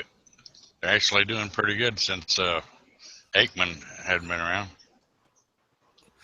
Yeah, but Tony Romo. Not Aikman. Tony Romo. Yeah. See how long it's been? Yeah. It's been that long since they've had a decent team. Although once Tony Romo comes back, Dak Prescott's out. I don't know. Yeah, I don't like Dak Prescott. I picked him up on my fantasy team. Yeah, right but it's Tony Romo's team, and they will give the ball to Tony Romo until he messes up or gets hurt again. He's getting osteoporosis. It won't be long. He'll get in 1 or 2 games and then he'll be hurt again. Now here's an interesting one for you, Mike. Who are the Pats going to keep? Brissett or who's the other kid? What's his name? Garoppolo. Who are they going to keep and who are they going to trade? Because they won't keep both. They'll keep Garoppolo. Garoppolo did a 2-game. Garoppolo did a 2-game. What do you call it? Interview, so to speak. This is what I can do. I don't know. Brissett's his first game interview was pretty good. It was, but Brissett, they weren't really throwing the ball all that well. He wasn't really like they're not going to get anybody hurt, right? And Yeah. so Brady knows where to put the ball, and Mm. fuck. Brady, isn't that he's the one that was throwing the underinflated? Yes, that was him. Something like Allegedly. that. Allegedly. Allegedly. Right, Stump? I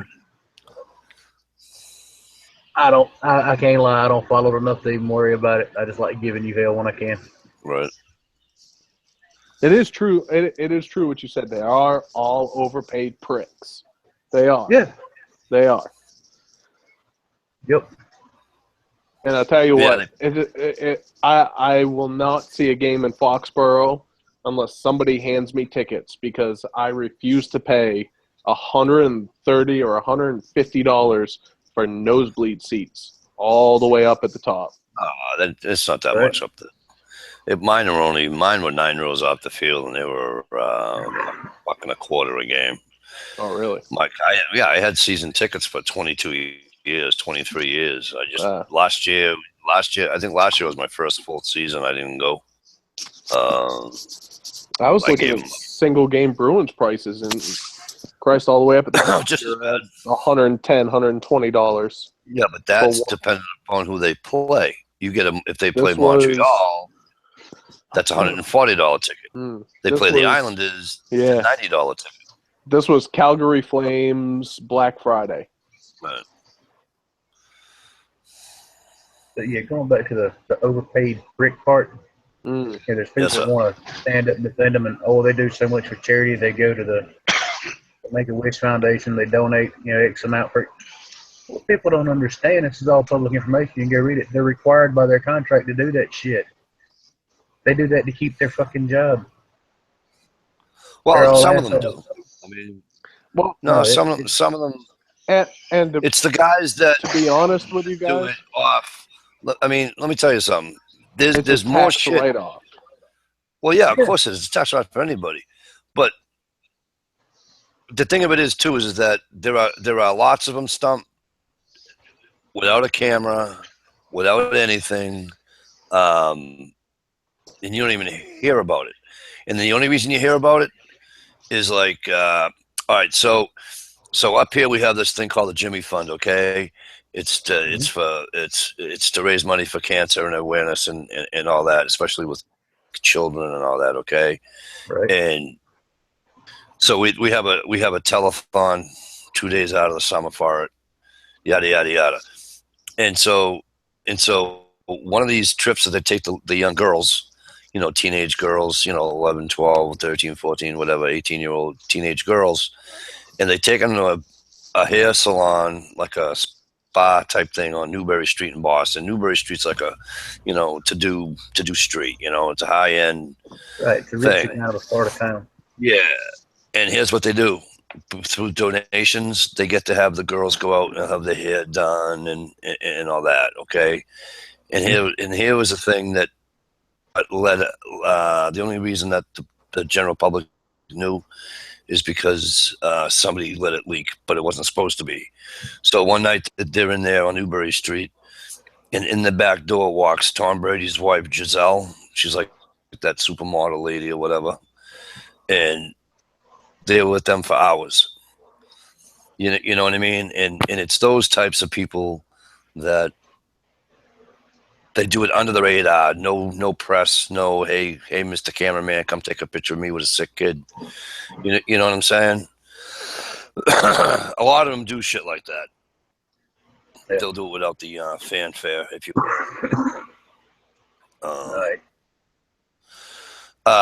Cobra. # Justin's final mission to help. I have not. Would you like to elaborate on that, Cobra? Please. Yeah, NASCAR. That's awesome.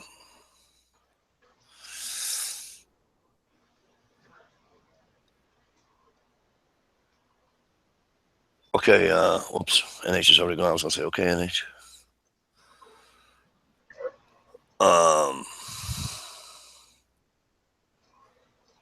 But so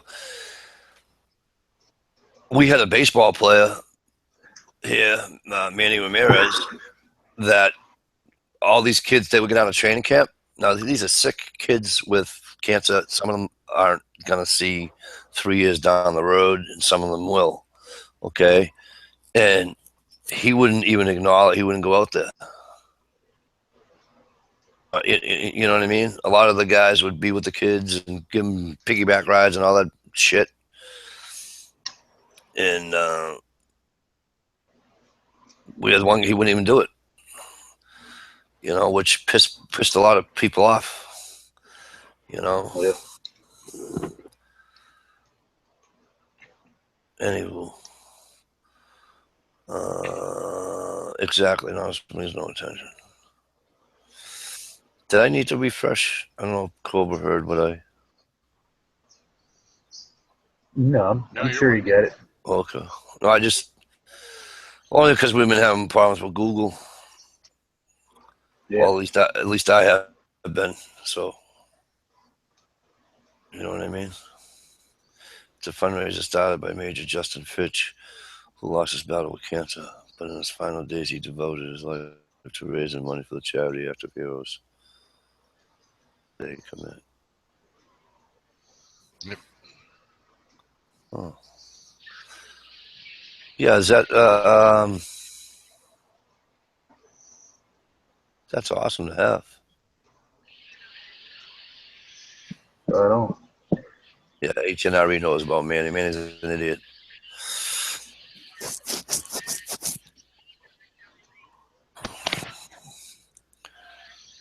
So GI must have either A, not got that thing, or Nah. what's up? I converse with him via text message. He's got some things going on right now. Well, that's cool. Yeah. I just wanted to make sure that he knew it was there for him. Is all. You know. Oh yeah. I don't want anybody to feel as though they're left out. You know. You know how I feel about that bullshit. Oh yeah.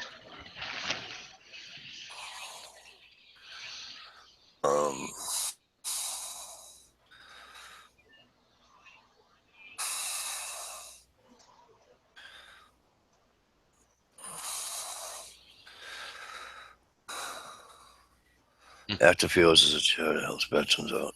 Just Google Justin's final mission. You'll see the bids a lot of the YouTubers are putting out to help carry on. It's awesome. Right on. I'll have to look into that later on tonight or tomorrow. Yeah.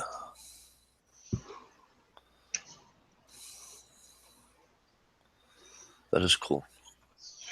I'm going to have, I think I'm going to, you know, all this time I've been waiting to buy a knife for Georgie.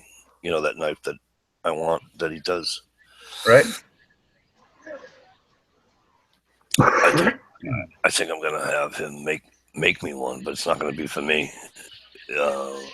We do an adult Christmas grab up here, you know, with the family. Right on. And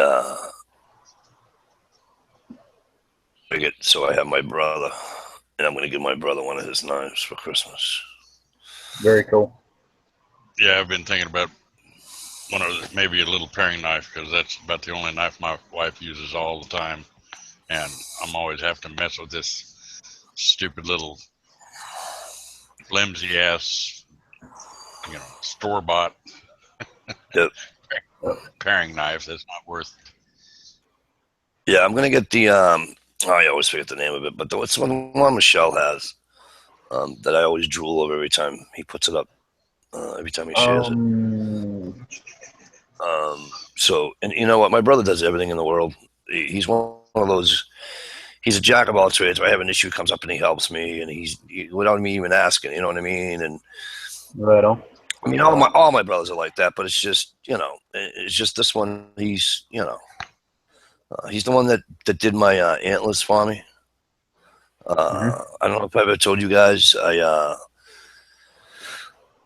I was gonna put the antlers that I got from my deer up at the camp. He said, "You can leave it here in the garage." I left it in the garage, and then he was cleaning out his garage, and I said, "Hey," I said, "You still got my antlers?" And he's like, yeah, they're here somewhere. So we were busy, and what he would do is he'd change the subject and say, hey, come here, I need your help doing this. Da, da, da, da. And so, doink, squirrel, I'd forget right away. And anyways, this went on for a while. And so finally I said to him, I go, hey, I'm going to go out and search your garage for the mantless. Yeah. So we go out and we're searching the garage for the antlers, and he's Mikey, I'm sorry. I must have thrown him away. I apologize. It's all right. Shit happens. We all, no,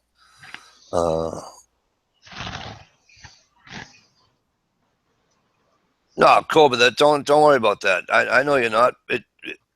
I asked the question and you're answering it, and you're helping us out with it. Don't feel as though, you didn't do, don't feel that way, bro. Seriously, I'm grateful for the information. I knew nothing about it, and Absolutely. I'm all about trying to help out the vets. I mean, all right. Members of the military, past, present. I mean, those men and women, they're the reason we still have our freedom. They're the reasons we can still carry our guns. The reason we can still hunt. The reason we can still defend ourselves. The reason we can have chats instead of the president stinks. Right. All the little things people don't get, they don't understand. Right.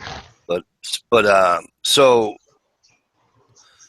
Christmas time rolls around, and I was supposed to have my brother's girlfriend. She's the one that picked me. I just happened to be walking by the tree, and I said, Jesus, that's cool wrapping paper there. It's camo and everything. He goes, yeah, I had. He goes, no, you didn't. Beth did. Anyways, make a long story short, he bought me my tip-ups, my ice fishing tip-ups, my rod. Right. And also in the box was the antlers to the deer. He did it himself. And he says, let me tell you something, what a friggin' time that was. But he did a great job with them. So I want to get I want to get the knife that I want. And because it's a Skinner. Yeah, well, you guys know it's a Skinner. Because he has right now, he's using my Skinner knife that Chad sent me. Mm-hmm. That buck, that buck Skinner. Right. So I'm like, yeah, hey, he's no, I have it. But so I want to do that for him, Yeah, that one you're talking about, if I'm not mistaken, it's actually the same as that one. It's just doesn't have the acid on the blade. Let me go back into the. I thought he said that was the big brother that you have. Yeah, that's the one he calls the tack hunter, is what that one's referred to as. Yeah, it almost looks like that one that you have in your hand. Right. It's just a little. Go ahead. I'm sorry. Yeah, the one you're talking about is just a tad smaller than this one, and has the wood scales instead of the G10, and they're smooth instead of having that textured finish. But yeah, that's some old Georgia boy's handiwork. Yep. And what's the size of the blade on that tack hunter? Looks like 3.5. Yeah, somewhere around 3.5, right at 4. Is that almost the same size of it as his mini hunter, or is that mini hunter smaller? The mini hunter is just a little bit smaller than this. Okay. Yeah, not by much though, right? Because they look to be about the same. Yeah, it's like an inch overall difference in length. Yeah. Yeah, it's split half between the handle, half the blade. Now, don't let the tack hunter don't go thinking it's a little bitty miniature thing. I just happen to have a great big old hand. Right. I mean, for me, that's a 3-fingered knife. Really, you can kind of get your pinky on there still. For most people, I mean, that's a full length handle. I mean, it's if I'm not mistaken, the handle on these are about 4.5, right at 5 inches. And they're nice. All the weight's back here where you want it, so that you don't, as you're making a sweep with it, you don't get extra weight of the blade wanting to drag you off course, and you're doing your fine work with your skin and all. You don't end up with the blade wanting to drift because it's blade heavy. You know, Right. the blade doesn't want to fall in and follow its own track. It likes to go where you tell it to. Yeah. They're really nice. Yeah. So I might I'm have to gonna, go get my GI customs here since we're doing a little show and tell. You need to. I Go have to, get it. Go show it off. I'm gonna have to send him some Like- money and get the ball rolling. You know. As he calls it, my tactical butter knife. Right on. Oh, you're the one that he made that round-ended one? Yep. Yeah. The beaver tail. I call it the beaver tail. Right, it's for skin and beaver and stuff like Yeah. that. It looks like a butt. It looks like a cheese Oh, knife. I know which one he's talking about now, but I hadn't heard.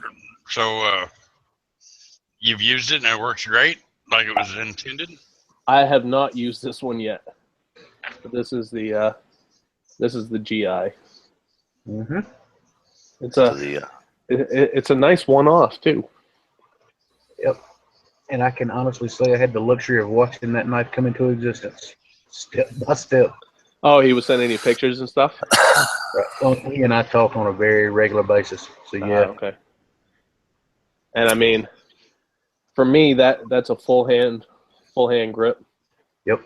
It's got the same texture as yours, the same on the grip. G10. The Yep. G10. Yeah. Yep. Yeah, I don't. What is this texture called? He's got a name for it that I honestly cannot remember to save my backside right now. Me either, but I love it. Right? I love it, and And I cannot wait to put this thing to use. right. And there's the one he made my other half. The Snuffette. Hers has the smoother handle. Yep. And hers is actually hollow ground versus mine having the flat grind and the file work up here on the spine. Yep. But now, NH, just so everybody don't think I'm biased because he is an extremely good friend of mine, is that or is that not one of, if not the sharpest knife you've ever touched in your life? Yeah, it is very, very sharp. I think when I first got it in, I took a piece of paper on one of the chats I was doing and just filleting paper with it. Yep. Yeah, he does. It's insane how sharp they are. And that edge, it's going to hold that edge for so long, you're going to think that it's, some miracle steel. It just, He does you'll excellent. drop it every once in a while. He does excellent work. Yes, he does. Oh, yes. Yeah, so I'm gonna stump. So stump you with it when I told him. So I'm gonna have him make it for. I'm gonna do it. I'm gonna have him do it for my brother. And Right on. it's just something that something that'll last. You know what I mean? Last. I mean, obviously it's good quality and. Mikey, the quality's there, and George. Yeah. And you've heard. I mean, I've spoken with you about he and I'll be having a conversation while he's in the shop working via the phone. Yep. And it's like NH's knife. I actually lost count of how many times that knife was started over. Damn near finished and thrown in the trash because no, that just don't quite feel just right. They'd scrap it and start over. And this is why I told NH, right? Because I said to You're the one that sent me to George. Exactly. And I said to him, I go, you want a knife? I got a guy that'll, whatever you want for a knife, he'll do it. You just have to, tell him what you want and yada, yada, yada, yada, yada. So I asked, that was for you, by the way, Dish, yada, yada, yada, yada, yada, honey, because I haven't said it all night.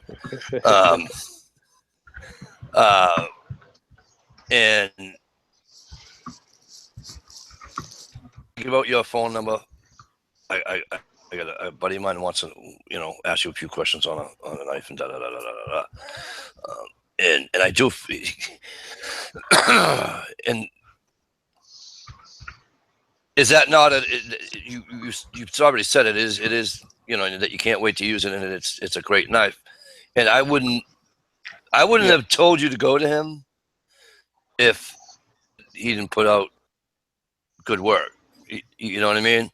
And granted, I don't have one from him yet, but I know enough people on YouTube that have gotten them from him I mean, he's shipped his knives out to Canada, friggin'. Like I said, he's on 5 continents now.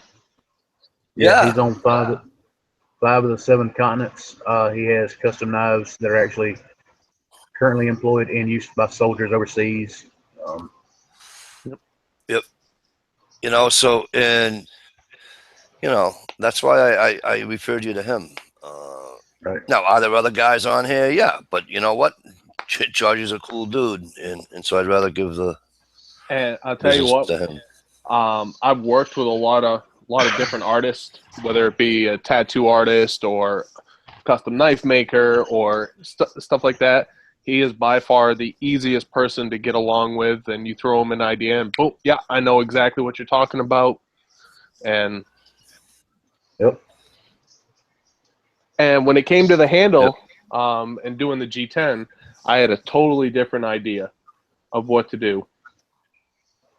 And he did a test piece and called me up. I was at work. He called me up. I was like, it's not really the best time, but what's going on? He said,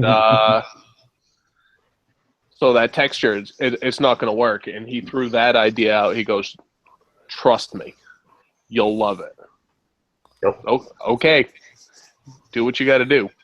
Yep. And I don't have the knife collection like a lot of you guys have. I'll tell you what, they're not cheap. They aren't. It's a custom knife. It's not cheap. But I'll tell you what, that'll be the knife that goes with me to my grave. You won't need another one.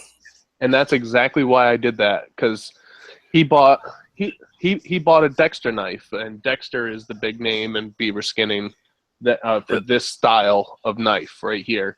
He bought one so he could get an idea of what I was looking at. I would have had to have bought a $15 Dexter every other year or every year. And that night, I looked at him. I said, not looked at him, but I was talking to him. I said, I want a knife that I will never have to replace. And that thing will open up. That thing will skin a beaver for you. Like, knowing George, the thing's probably, as to take a phrase from Stump, you can probably shave the hair on a frog's ass. Yes, sir. Watch out for a video on November 2nd, because November 1st I start setting traps, and hopefully I'll have a beaver first day. So I will be doing a demo and a skinning video all on the same night. Right. Now, I don't know how, well, I'm sure with doing the pelts, you keep the pelt in really good shape, but as far as skinning, it's usually a wet works process. Yeah. You're gonna be amazed at the traction that thing has in your hand with that texture and those scales, even when it's soaking wet with blood or water or anything else. And that's exactly what I told him. I said, I told him I wear what size gloves I wear, because I wear gloves to skin my animals for contaminants and all that stuff. And I told him, I said, this is the size glove I wear, and I wear gloves when I'm skinning, so you get the blood, which can get kind of, it can dry out and all that stuff, but with the glove, it makes things a little slippery, especially when you're grabbing onto fat and stuff like that. It adds more grease and moisture and all that stuff, and he recommended that texture. I said, I want something rough, but not rough enough to rip through my gloves.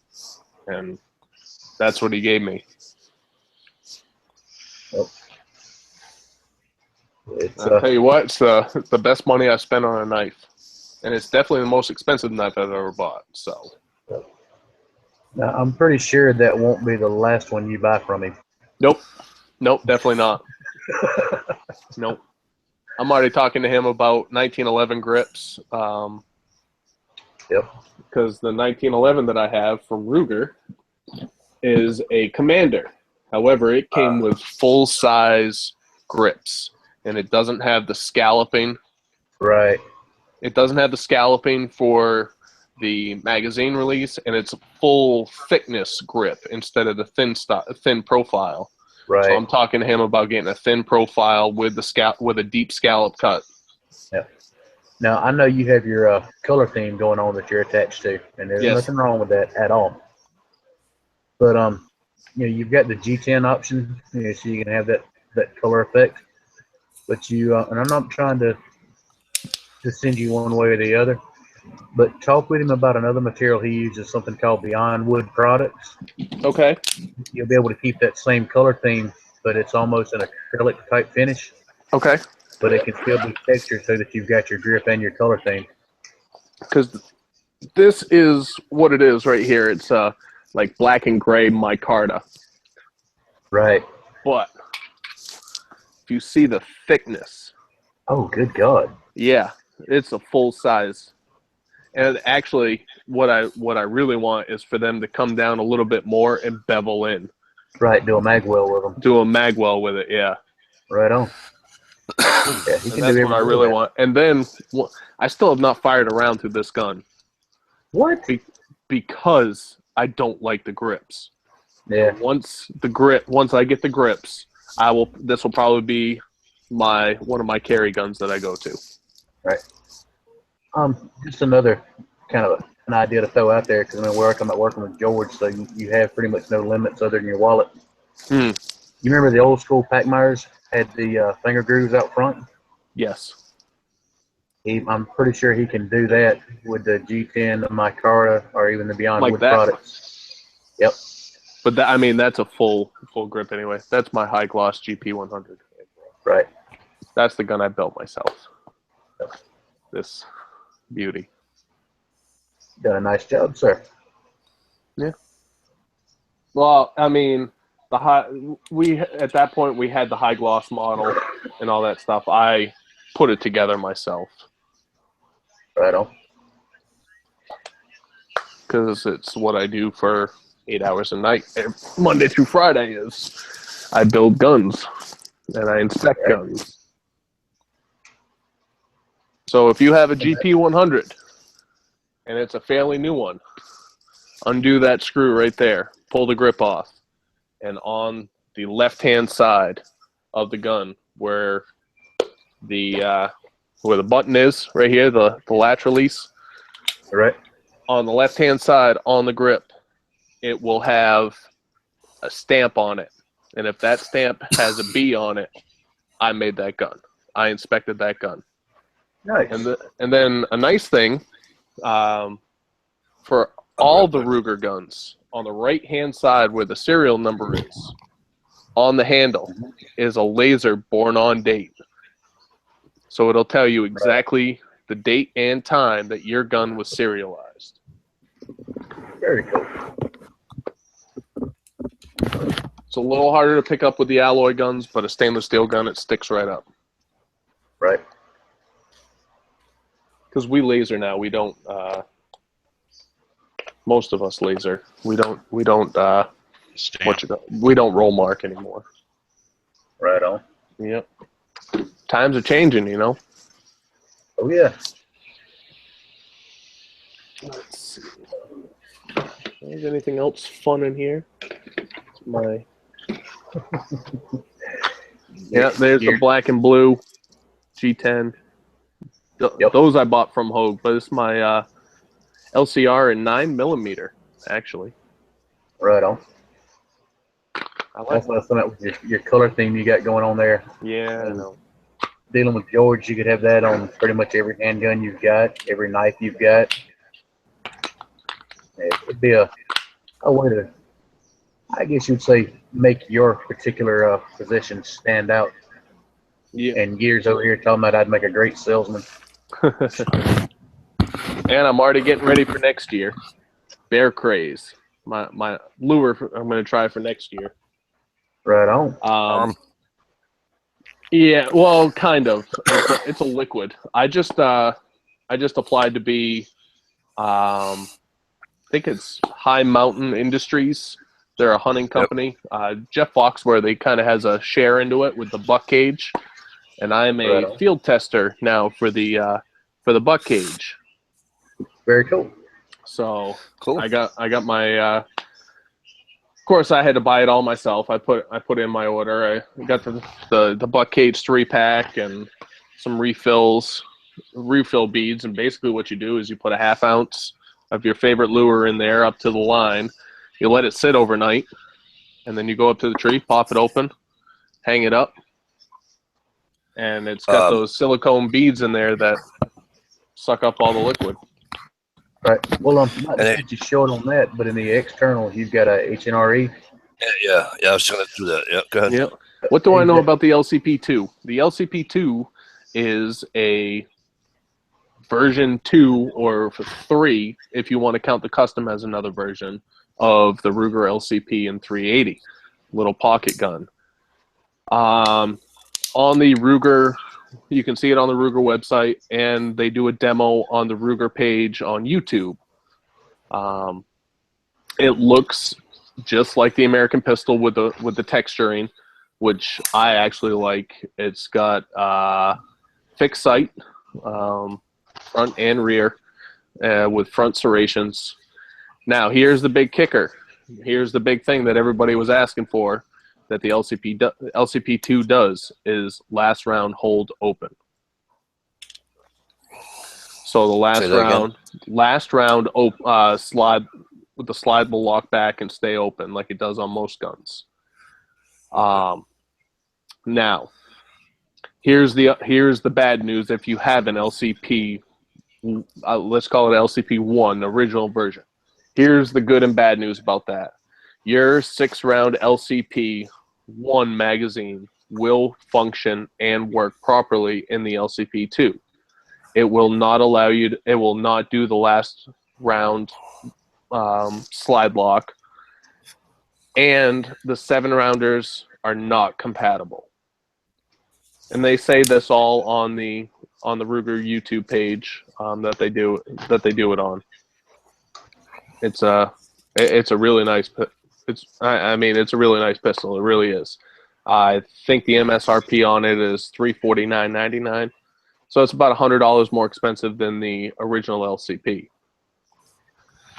He has the custom. You have the custom. Custom is it's really nice, and it's actually not showing on the website anymore. So I don't know what's going on with that. I haven't heard anything about that. 380. It is in 380 auto. Yep.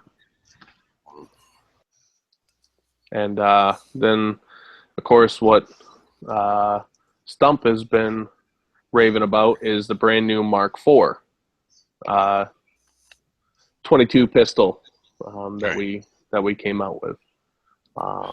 That one is, if you love the Mark 1, 2, or 3, the Mark IV will be even more up your alley because it's a simple takedown. There's nothing to this takedown. Is it floating barrel? No, I don't think it is. It's not floating.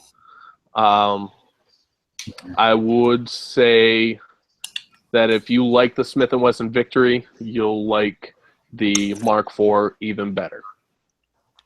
Yeah. Well, the cool thing with the Mark IV, I mean, the company, not to sound disrespectful to anybody, but I don't know, man, they finally listened to what everybody has been telling them since the first one come out. Mm-hmm. There is no more weird, funky-ass, ridiculously tight cammed lever in the back and a bent pin to hold everything together. You break them down just beyond simple to take one down for a really nice cleaning on it now. The mag release is finally an American style instead of that European fucked up claw on the bottom. Well, so I'll be able to take it down, Stump.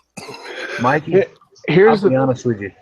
Anybody that can look at, I'd be willing to say only 2 pictures as a diagram as far as a disassembly and a reassembly. Yep. As long as you possess the ability of eyesight and dexterity of fingers enough to, anybody can take that thing down, clean it, and lube it right, and put it back together without any worries or issues in the field. Yep. They finally made that pistol damn near perfect. Now, what I will say to defend Ruger in that aspect about the safety is that the Mark 1, 2, 3 was based off the Luger. Yeah. And that's why they came out with the 2245 which is Mm-hmm. this right here. This is a 2245. It is a 1911 frame for the most part, and that is that was Ruger listening to their customers saying, we don't want just a Luger frame, we want something more. So they came out with the 1911 frame. Yep. And then then the consumers were saying, we want a gun that's easy to break down. Here comes the Mark IV. The Mark IV has been in the works for a while. Of course, most of the stuff you know that these gun companies put out, from everybody puts a timeline down that from conception to product launch, they want it done in a certain time frame. It doesn't always happen, but for a gun like that, it's good. It's good. It's going to do the company a lot of good things. HNRE says he has the Mark II. He says he can't say he'll run out and get the LCP2, but the Mark. Oh, here we go with the Roman numerals again. The Mark IV will be purchased. Yeah. My IV is 4. Right. Yeah. Did this last night and I keep forgetting. Yeah. Yeah, Mark IV it's a great gun. I shot it in like June, July, and I'll tell you what, it's a good gun. Yes, it is. Cobra Burnout, yes. Ruger, that's one thing that Ruger does do that I have noticed is they listen to their customers.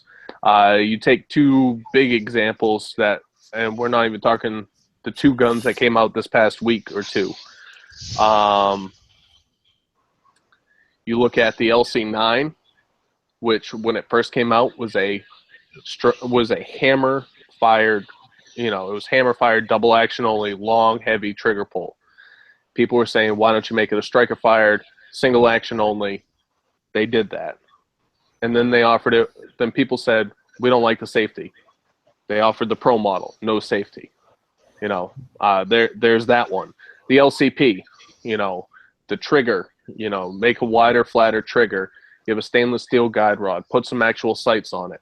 Here comes the LCP Custom.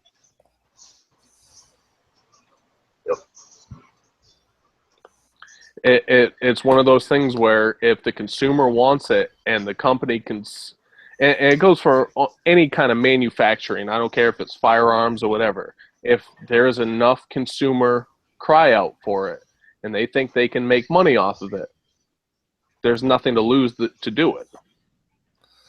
Right. But you want to keep, look, you're not going to please everybody.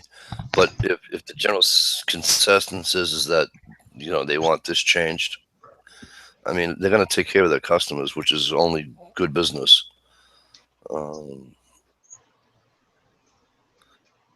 He says, I'm a Ruger fanboy and never intended to be. Yep. I just wound up with more Ruger handguns in my safe than others because I liked them. Yep. Yeah, it's... I will tell you right now, being someone who builds a revolver for Ruger and handling other manufacturers' revolvers, I don't care if it's from 10 years ago or from now, Ruger overbuilds their revolvers. Meaning we overbuild them. So the 357 GP100, you could probably run a 44 Magnum off that platform and it would not bust. It would be fine. They overbuilt. Right. We leave more material on. It may be heavier. It's got a triple locking system on the cylinder, which not every company does. And it's basically over-engineered. HNRE says he's heard people even say the LCP2, Mikey, that's 2, should have been striker fired. He disagrees. It's too small. I can agree. I will agree 100% with that. Any kind of little gun like that, you don't want striker fired. You do. Right. Striker, them small guns. I actually prefer a longer, drawn out, heavier pull. Like my LCR, It's got a long trigger pull, so you know on that small gun that you are pulling the trigger. So like a Massachusetts, I call them the Massachusetts trigger pulls. Yep. What do we need? A 10? I think it is. You're talking factory standard 8 to 10 pound trigger pull. Yeah, that's what on double action only pistols. Mass has to be 10 pounds, I believe. Cobra says if he buys a Ruger GP100. I make no promises. Okay. I make no promises. Make no promises. And tell driver about the SR22. The SR22 is it's Ruger's. What would I say? It's Ruger's attempt, not really attempt, but their success in building a better Walther P22. Hi, Sandy. Hope all is. I don't mean to interrupt, guys. Hi, Sandy. Hope all is well. I hope you're doing well with all the weather and everything down there. I'm sorry, guys. Go ahead. Yep. Yep. So it's the better version of the Walther P22, in my opinion. Okay. Yep. I've only taken it at one time. I've had it probably 4 or 5 years, and I've only taken it at one time and put, I don't know, a couple hundred rounds through it when I was breaking in about 5 or 6 other guns. Yeah, and we sell multiple versions of it now. We sell a threaded barrel version. We sell a long slide version. And if you have a standard one, they now offer a drop-in threaded barrel. We might need to stop paying for marking on these chats.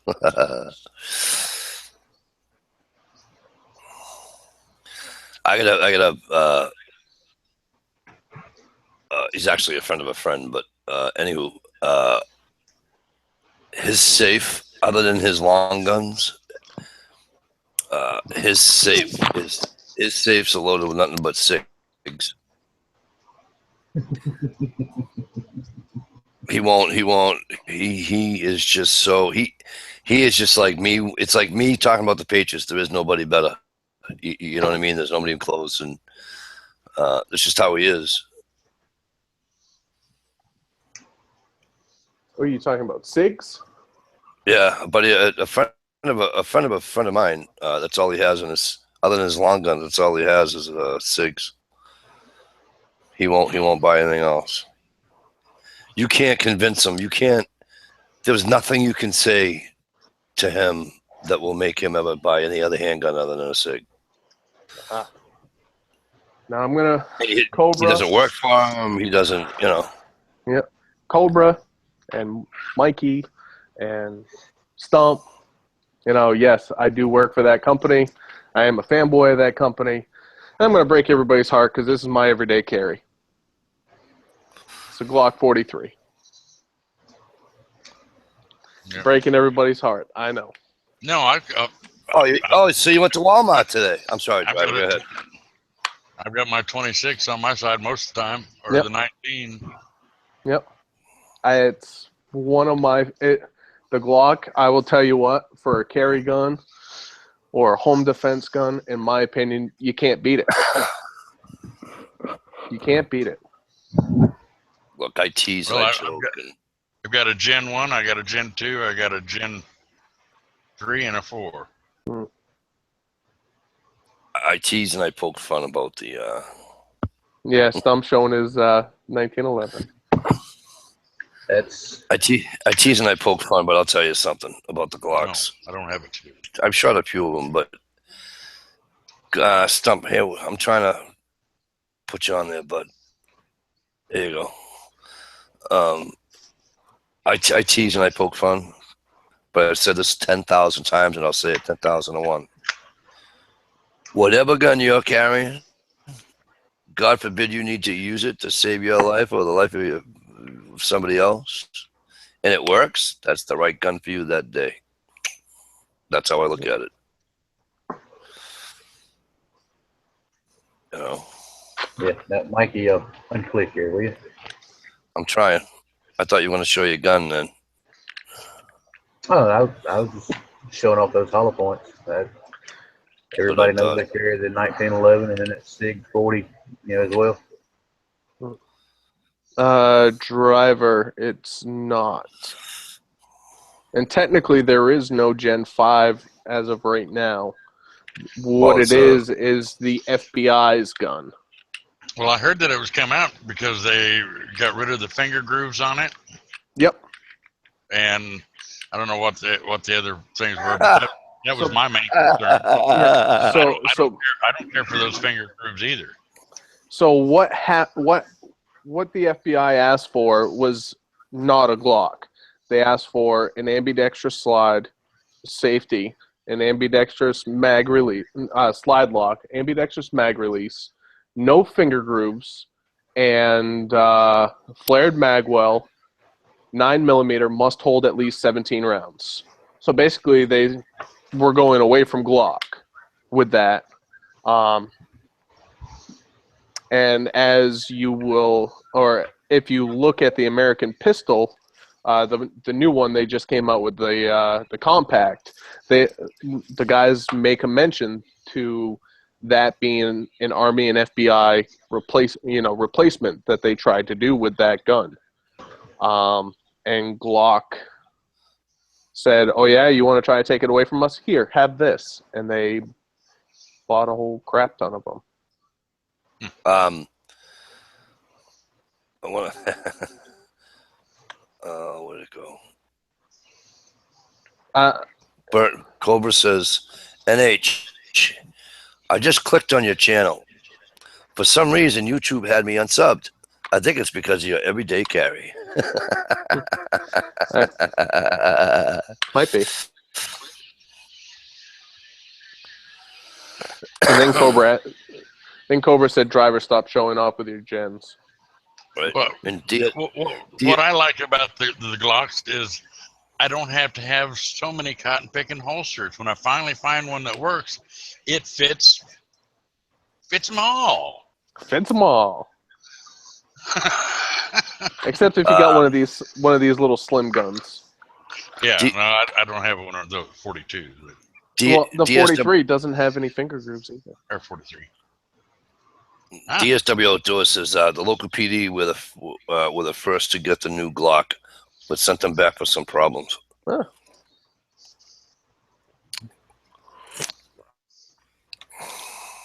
HNRE, yep, they pretty much did. The SIG 320, that was the platform that was already out on the market that fit every one of those specifications. However, when you have a SIG priced way up here, and then you have a Glock that comes in right down here, who's going to win that battle? Exactly. Money walks and shit bucks. I had that ass backwards, but you know what I meant, right? Cobra, I don't think anybody understands the Glock number system. I don't. Yeah, you made it. How are you? I don't. Good to Well, see the you, original Gia. Thanks for coming. 17 one makes sense. That's about the only one. Yep. 17 rounds. But we don't even know if that's it. While we're still on the gun thing, Gia, did you have you decided on the gun that you wanted to pick up? I know last night we were talking about it. Actually, you and Sandy were gun shopping.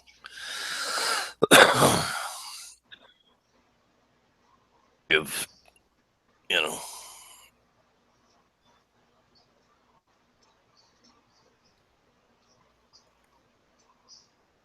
And I've been thinking about on one of my 19s going ahead and putting I want to call it a snake eye sight. Yep. I've got the big dot on on two of my 26 and one of my 19s, but the other one just has factory ones on it. And I don't know if I'd like that or not, but I like it because you can go ahead and cock it and everything, on a belt or on a shoe or whatever you need to, in case something's wrong with your other hand or something, That's actually why I'm going. I'm going to buy the Trijicon HD night sights, and the back of that is very L-shaped, so you can rack it off your belt or anything like that.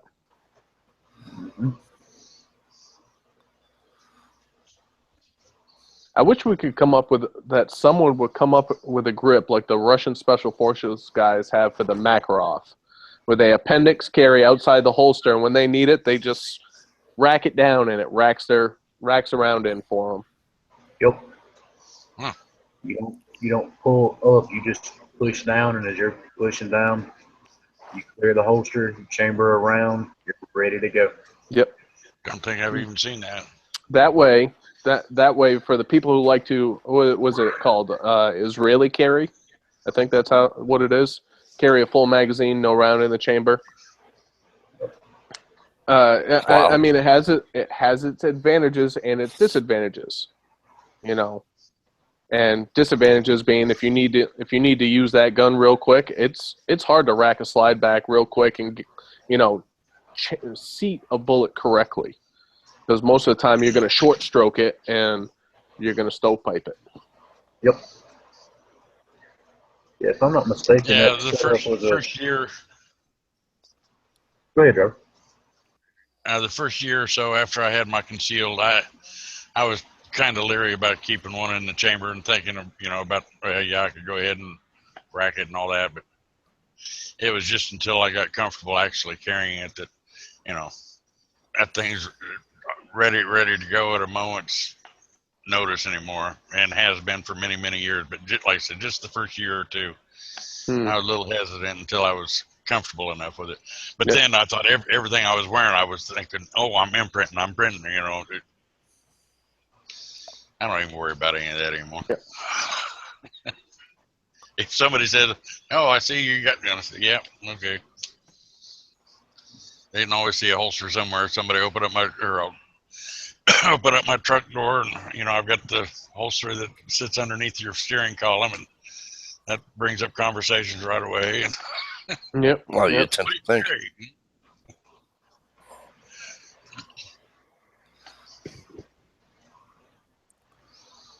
Yep. So yes, I work for a firearms company, and I buy from competitors.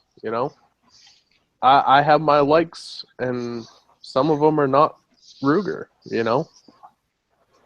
Now a lot of the guns I do own are Ruger because I get a hell of a discount. I actually just finally put an order for my first 1022. I've never ever had a 1022. Oh, really? Never had a 1022. That makes two of us. So I finally put in an order for a 1022 takedown. Stainless with it's got a muzzle brake on it, but you don't really need it on a 22 like that. I did it more for when I buy a suppressor. So the barrel's already threaded. Yeah. Yeah, Cobra says he still doesn't have a 1022. Well, I've got the Marlin. I don't have 10 or. My stepdad has an old Ruger carbine, the 44 Magnum semi-auto that they stopped making. He actually had to bring it in to. He gave it to me so I could bring it in to get cleaned up and all that stuff, and did a serial number check on it, and it was the last third of 1963. Told I know the guy who was doing all the cleaning on the gun and all that stuff. Told him what my stepdad wanted done to it, which was nothing. Keep it all original if you can. And I was out for a couple of days doing my bear hunt, and he got it all cleaned up and ran into me when I came back and said that gun was perfect.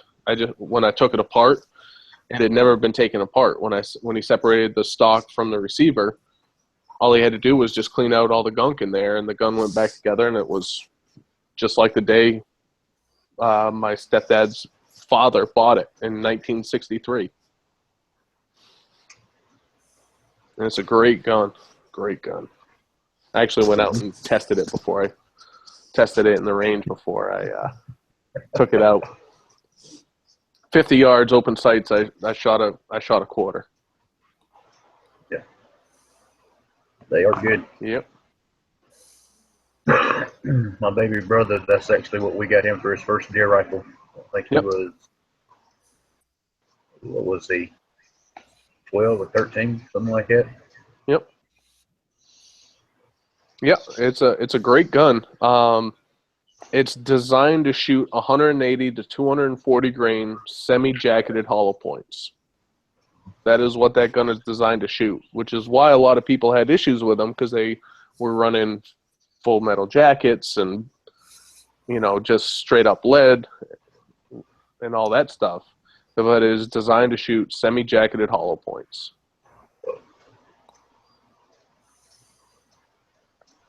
And it is a great gun, which is, I don't have one, but I'm always on the lookout for one.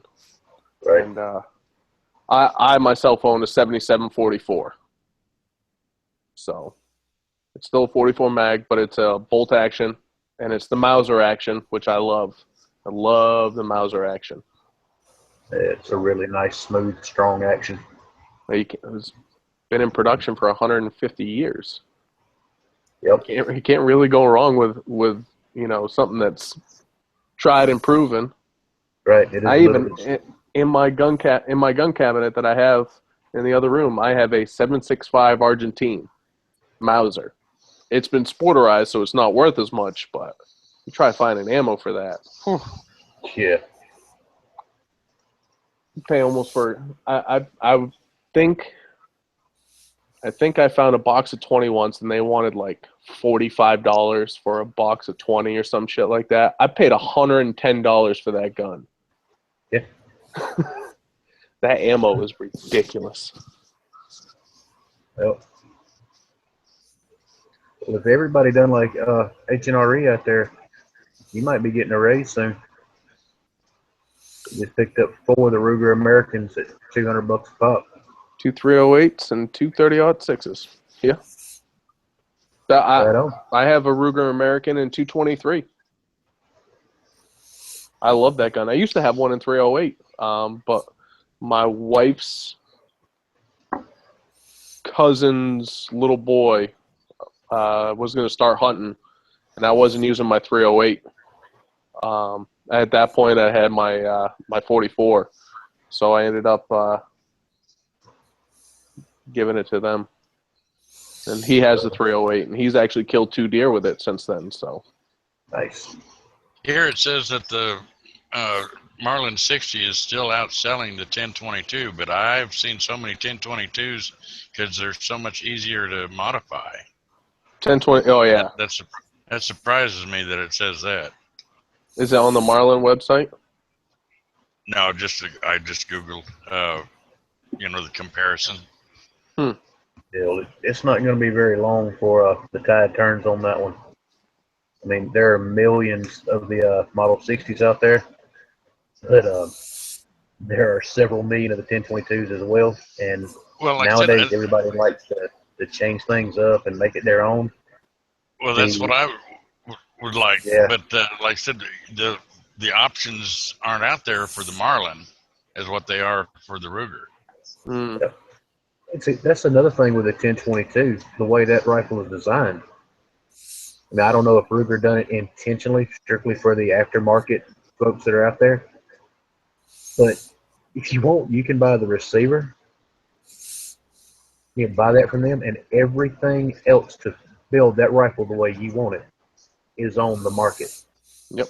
Yeah. From God knows how many hundreds of thousands of retailers. Yep. I mean, to put the barrel on that action, it's an Allen wrench. That little grooved wedge they've got in there, those 2 Allen head bolts. It's a press and an Allen wrench. Yep.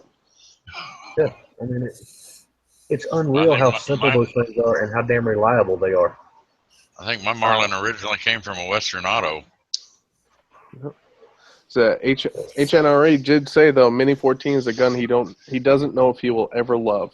You know, it's not for everybody. It's the grand action.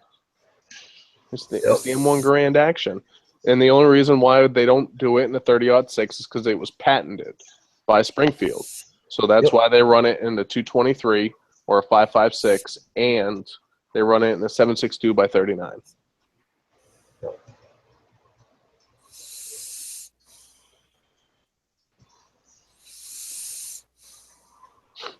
But going back to that 1022, that's one of those firearms that's out there. Yeah, literally, your limitation is your imagination in your wallet. Yeah. I mean, you can put one together dirt cheap, flat out sick. Or you can go with like what are they, Boyd's stocks, custom stocks, custom bolts. I mean, everything about that rifle can be changed out to custom precision parts. I mean, Volquartsen carbon fiber barrel that's like $1,000. Yeah, I mean, you can dump $4,000 in one of them if you want to. Oh yeah. I think you can get 50 round drums or so for them now, can't you? I think you can get 100 rounders for them too. Yeah. Yep. And 1022 is awesome. The Marlin is just that tube feed. That's all you get. Yep. For my one of my next guns, and actually, who said was it? Who said that they were a Marlin guy? HRM. So HRM. I was gonna buy a Marlin 4570 government lever action. I'm still buying that gun. That's the brand new one. I want the stainless steel one with the black laminate stock, and that one, the really really nice one. My local gun shop almost always has a Marlin 4570 in stock. The blue, the alloy, the blued with the walnut. Very nice gun. About $630 brand new, give or take, $50 or so. They always have one there, and I finally was in the market to buy my bear gun. I'm buying a 4570. This is it. I'm going to do it. I went in and I waited for weeks, and they were out. They didn't have them. So I finally picked up my 7744. Said, screw it. I'm going to get my 7744. I'll get that instead. And then I went to go pick up the gun at the shop, and they had gotten a 4570 in that day. Wow. Well, I just saw but I will have one. A review on a 4570 just a week or two ago, and I've got to say that's the first time I saw it, and I fell in love with it just right then and there. He had a good sized scope on it though too. But his was the stainless or nickel plated, one of the two, but it was sharp looking. But the barrel seemed shorter to me than what a lever action rifle would generally be. And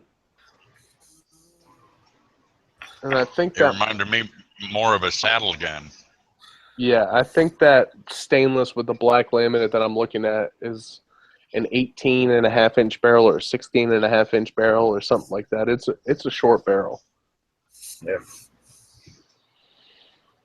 It's definitely a short barrel. Was it HNRA? Do you think the Marlin 60 microgroove is more accurate than 1022?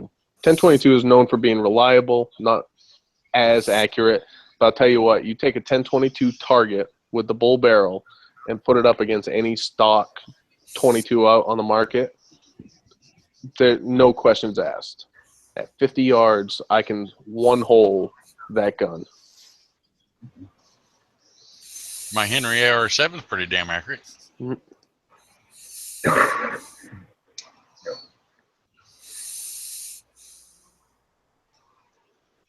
Glad none of the handguns at the sport shop are blue in color.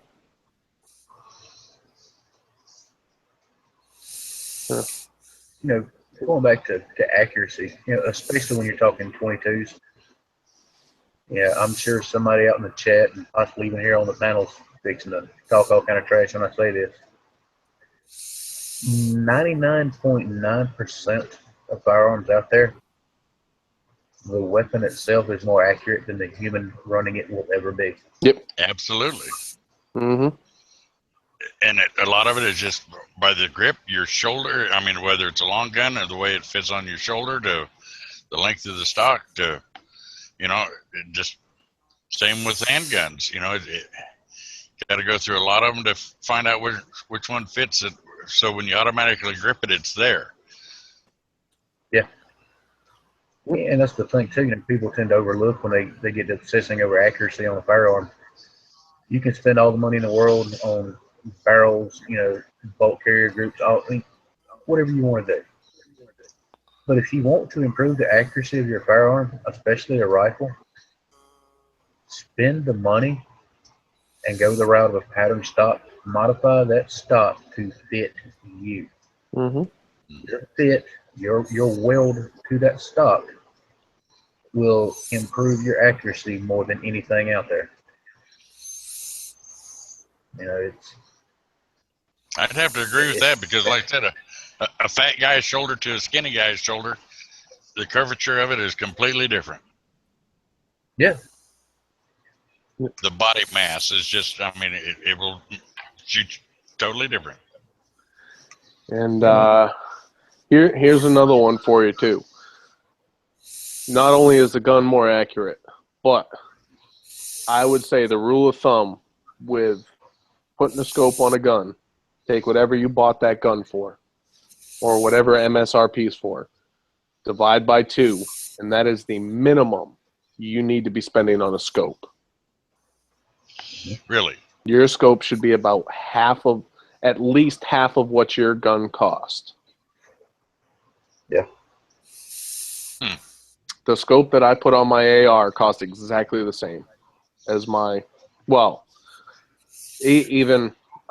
get my discount price, and through the scope company I got a discount price, but MSRP wise they were both exactly the same, and even at the discount prices they were both right around the same.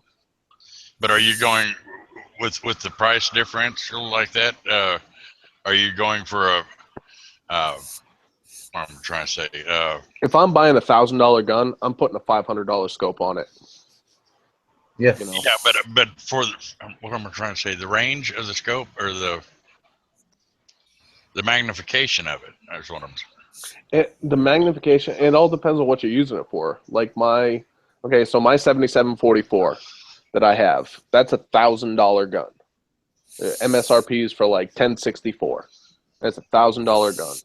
I put a $150 Redfield 2-7 scope on it. Does it work? Absolutely. Killed my bear. Love it. However, I am upgrading it before next year, and I'll wait to do it till after rifle, deer season and all that stuff. But I'm gonna get a Loophole BXR, 2-7 power, and only because it's the only 2-7 power scope I have found in that higher price range that has a red dot. And the reason why I want the red dot on it is because when you put a black crosshair on a black bear, you're guessing. Yeah. Yep. So I want that little red dot to just give me that assurance that I'm shooting where I'm aiming. Well, scopes have come so far. I would like to have some newer scopes because, like I said, like the one on my Marlin is, I think I gave $10-12 for it, way back when, but that was for, squirrels or prairie dogs or something like that. Yep. Did fine. Yeah. It all depends on what you're going to use it for. Like a 1022, you put a little cheap Tasco on it, or what another cheap brand or something like that. Those are fine scopes. Rimfire scopes are, and HNRE. I agree. Not every AR platform needs a ACOG or an EOTech or a high price Burris or whatever. You can get away with a perfectly good Nikon M223 or something like that. Right. What I'm putting it in for are like guys who, you go out and buy $1,000 7mm Rim mag or a 300 Win mag or a 308, and you're going to take that thing deer hunting. You want to put a scope on it that you're going to be comfortable with. High quality glass that's good in low light, nitrogen infused, all that good stuff. Vice lenses at a minimum. Exactly. I've always tended to stay away from Loophole because of their expense, and I've gone with Nikon. Yeah, it's not necessarily half the price, but quality-wise, it's just as good in my opinion. Yeah. And you know, along the same lines of what you're saying here, like you take that $1,000, even $2,000-$3,000 rifle like you're talking about, Mhm. and you put a $150, $200, $300 optic on it. What you have done is limited that rifle. Yep. Yeah, at that point, you no longer have a multiple $1,000 gun. You've got a $300 gun. You know, Especially for long distance shooting. Long distance shooting, 9 times out of 10, like you buy a Ruger Precision rifle and 6.5 Creedmoor, if you are not putting on a U.S. custom scope or a Vortex high, or a Loophole, you're not putting on a scope that's worth more than that rifle. You'll never be able to shoot a mile with that gun. right? I love Vortex optics.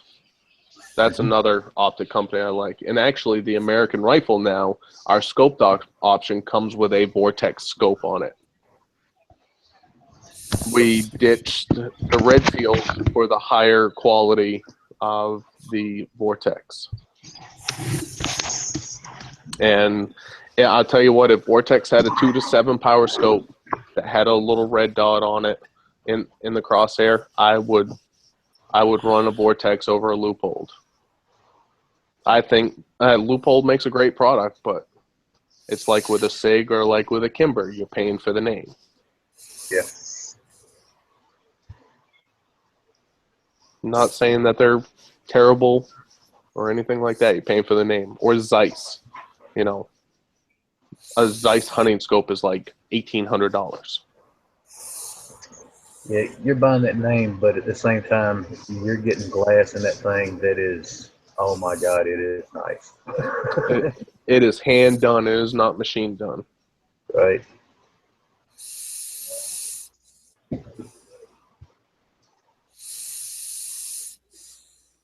Yes, HNRE. Maximizing the gun's capabilities. Absolutely. I don't know, Cobra. I know Mikey bailed out on us.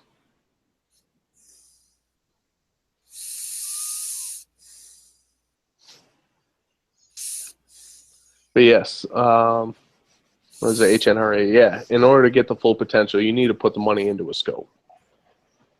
Yep.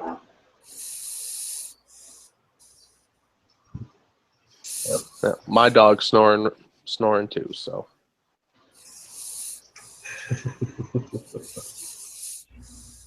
Yeah. I need to take a screenshot of this or something. Put it up on Facebook or something, just to get them. How do I do it? I don't even know how to screenshot. I have a Mac, so. I have no clue how you Anyone? get on here and participate with these chats, but that's about it.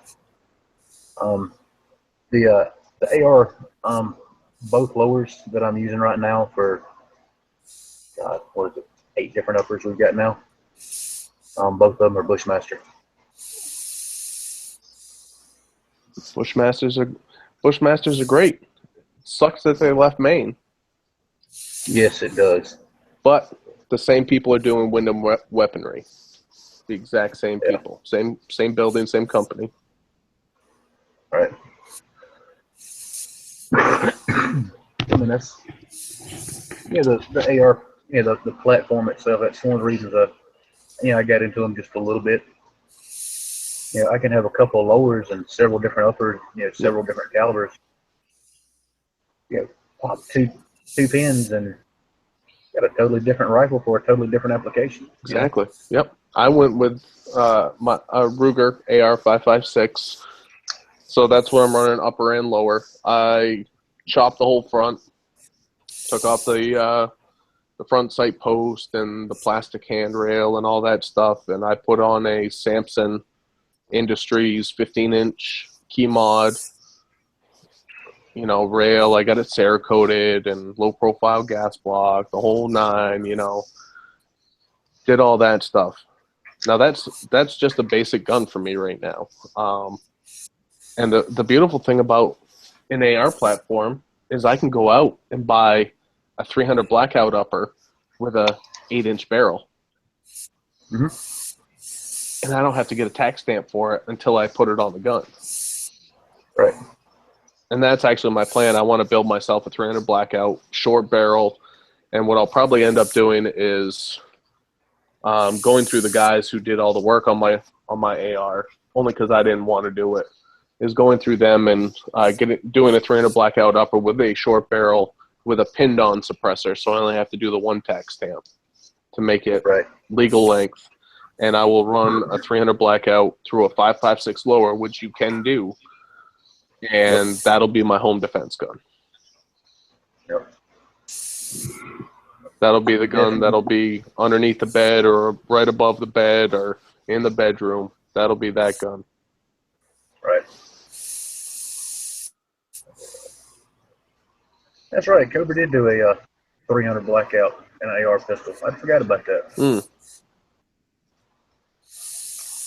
Although I do like the SIG MXP.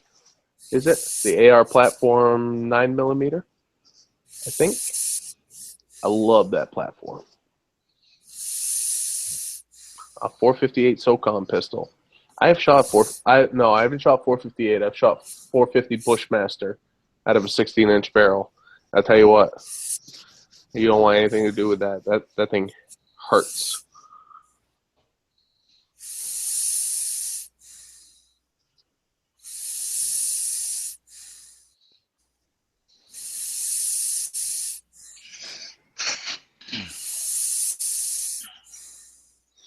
I haven't purchased anything in a long time, but I can't afford anything. I don't get to shoot what I've got already. I'm still trying to find more and more ammo, but my wife thinks I've got enough. Can never have enough. That's what I try to say. It's an investment. I mean, I went out and bought 60 rounds of that Hornady 300. That Hornady custom 300 grain XDPs from my 44 mag. I went out and bought 60 rounds, and then I was in there when I was back in the gun store, and they had another 4 boxes, and I kind of went, picked them all up and brought them home. And my wife gave me that look like, "Are you kidding me? You just bought ammo?" Yep.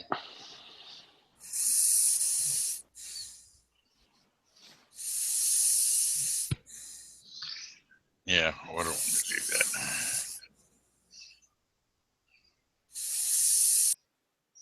There we go. Now you don't hear him.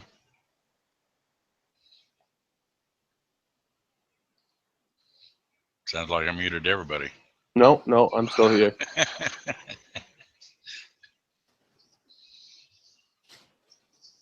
Yep. But yeah, no, it's I mean, with going back to like the scopes and everything, you can get away with cheap glass if you're just gonna hunt. But if you want to get full potential out of your gun, that's when you need to start spending money. And I'll tell you, ever since my eyes have been getting worse and worse, it's getting hard to do anything with either the metal sights or I don't know. I just can't see things right anymore. I even sent a message out to Hickok 45 because he always is shooting with his glasses and stuff, and long distance, everything else. He came back and said, well, he's got the same type of lens as I do and everything else. I guess he's just he does it more by feel than by sight, I guess. Yeah. I like what HNRE says. No telling what's going to happen over the next 30 days. Buy mags and ammo for sure. Yeah, I have 2 AR mags. I need to buy some more. I'm well short of where I want how much I want to have. But well, I think I've got a dozen 33 round sticks from my Glocks. Yeah. My biggest problem with the 5.56 right now is paying 50 cents a round. Yeah. That's my biggest problem. because 5 years ago, they were like 15, 20 cents a round. Even by 30, 7.62 by 39's gone way up too. It's still cheaper than 5.56, but it's nowhere where it used to be. Well, most of mine, I've kept it within. Let's see. Well, besides the 12 gauge shotgun, I think I've only got 3 cal. Let's see, 1, 2, 3. No, I guess I've got 4 different calibers. Most everything I've got is 9. So that's basically all I really have to stockpile is the 9, because I've got, already thousands of the 22 and just probably 500 or so for the old lady's 38. But other than that, I try to keep 1,000 for each round. I mean, for each gun that I've got. So yeah.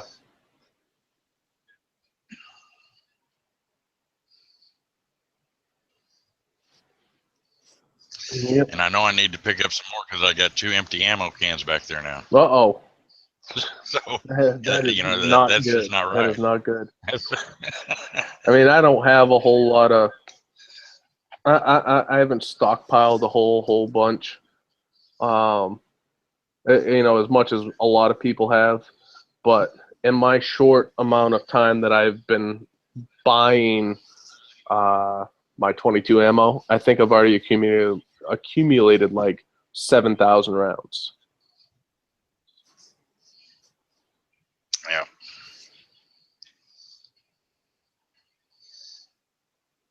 And I've actually picked some up for the first time probably in 4 years that I've came across some CCI. Yep. The store, I'll tell you guys what, you'll all be jealous. Every time I go into my local gun store, they have 22 long rifle. And it doesn't matter what it is. They have Aguila. There's some that I go into. They have them, but the price is still just too high for me. Yeah. I mean, because I know that 22's got to come back down, and then I feel like I've lost money if I've paid that much, and all of a sudden it drops back down to, where it should be, 5 to 7 cents a round. Yeah. Yep. See, my problem is I buy the varmint rounds, the 22 hollow point rounds, Right. because I use my 22s to dispatch my animals. So I buy the hollow points so they stay in the animal, and I don't get it through and through. Right. So I actually spend a lot more than I probably should on 22 ammo.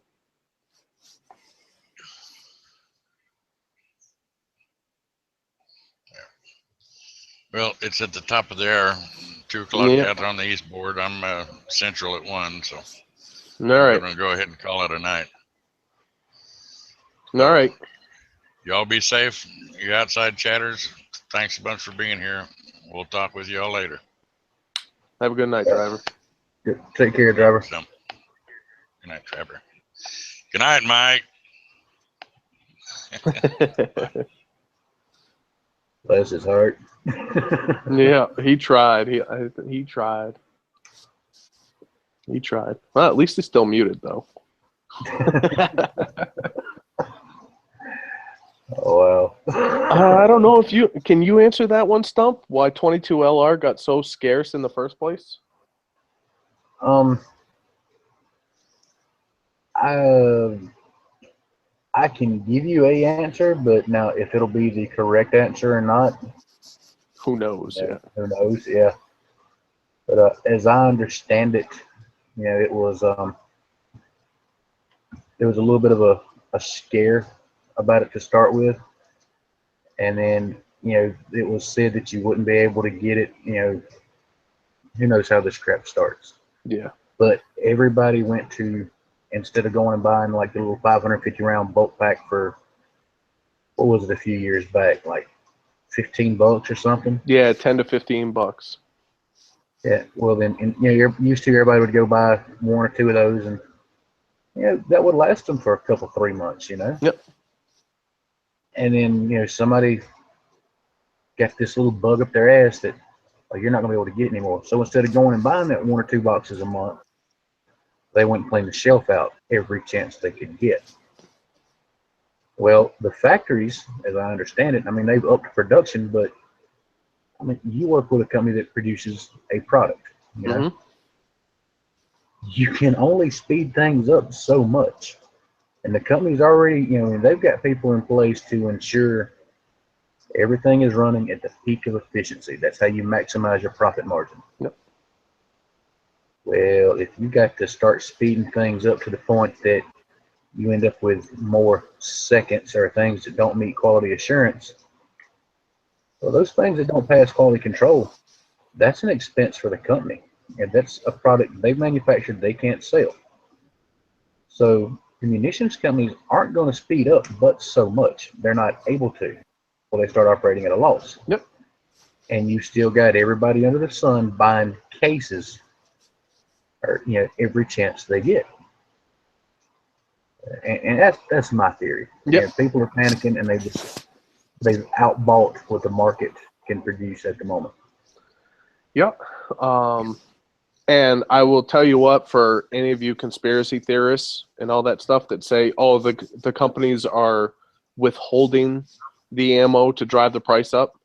No. They don't make money doing that. No, they lose money doing that. Exactly. They get rid of it as fast as they can make it. Yep. And I'll tell you what, a lot of rounds go to firearms manufacturers that do testing and proofing and all that stuff. A lot of rounds are made specifically for that. So when the demand goes up for guns, ammo is going to follow with it, and the firearms company is going to ask for more and more ammo. Right.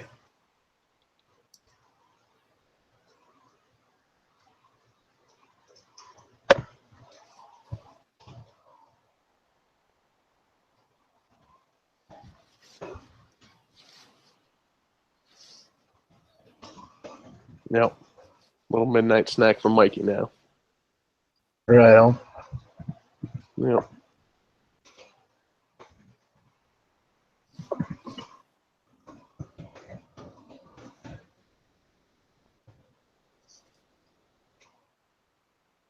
And I hate to even put this in the internal, but I feel like Mike should know.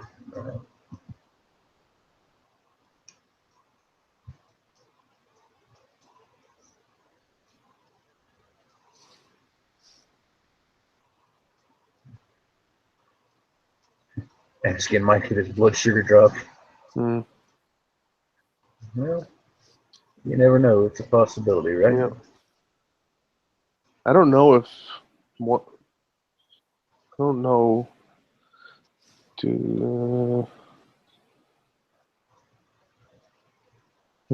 don't know if Mikey, if he can unmute himself, or if a moderator has to do that. No, he'll end up unmuting himself. When someone mutes you, you can move your mouse over your picture. Yep. Right there, the little arrow, click on it, or that little chevron looking ordeal. Okay. Yeah, kind of like that. Yeah. Yeah. And Cobra ain't no need to worry about Mikey. He's as tough as he is ugly. Absolutely. Got to be to live up here. Right. The Cubbies won again. Only the strong survivor on here in the Northeast.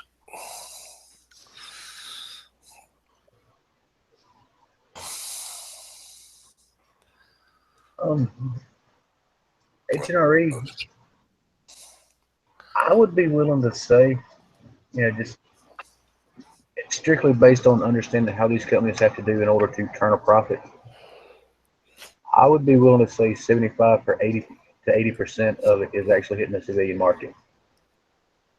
And probably even more than that, because I think that 20 to 25% of their manufacturing, I mean, almost a fourth of it, they end up going to manufacturers just for testing, new actions and barrels and quality control tests and all that. That still just seems like a ungodly massive amount to be sending out, Yeah.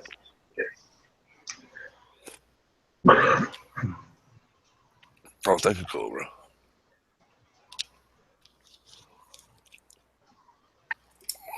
Where did Miss Dish disappear to? Oh, Christ, I haven't seen her type anything since before you fell asleep.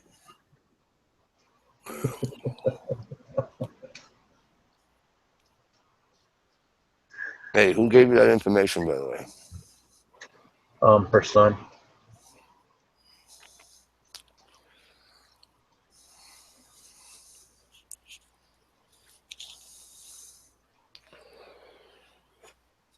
Yeah. That's too bad. Yeah, it is.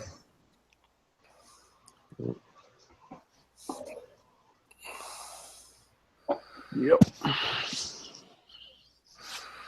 Hey, all right, you guys.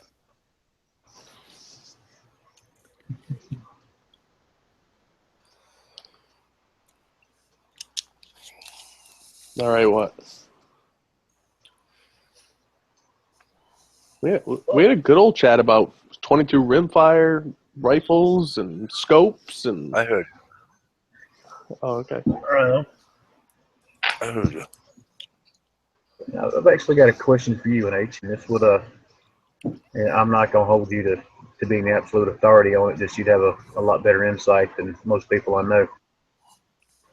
When a company decides to produce a new rifle or handgun, okay. Now, understanding odds are to start with, it's going to be caliber specific because you kind of have to design a rifle or a pistol around what round it's going to shoot, so that you've got your pressures right to work the action and all that stuff. But in general, from conception to finished product release to the market, what kind of a time span are y'all looking at? From conception, where design engineers draw it up and present it, to production and release, you're looking at 12 to 18 months, maybe 24. Okay. That I would think that would be your industry standard average, because they're going to draw it up, they're going to make models off of it, and something's going to go wrong, so they're going to go back. There's going to be many design changes Right. over that time. See, I was actually, and here again, this is where it's better to ask somebody that has knowledge of it, because I just kind of naturally assumed it'd be 2 years minimum. I didn't realize it could actually move at that quick of a pace. That what? You didn't even know what? I didn't realize that it could actually happen that quickly. I figured it'd take 2 years minimum. Yeah, that's what I would say that's what most every company pushes for, is 12 to 18 months out the door, ready to go. Does it always happen? No, it doesn't. Right. I've seen stuff go as long as 3-4 years, and all that stuff. Because at some point, you got to realize when companies come out with new guns, you got sometimes, you look at it and you'll go, what did they put that out for? Why would they do that? Well, it's probably because they've invested so much money into it. It was easier to keep going than it was to scrap the whole thing and go somewhere else. Right on. Yeah.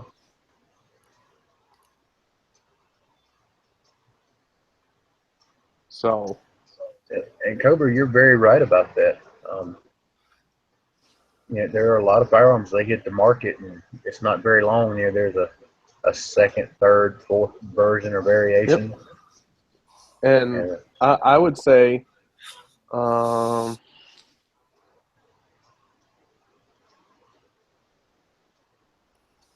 get to you in a second, HNRE.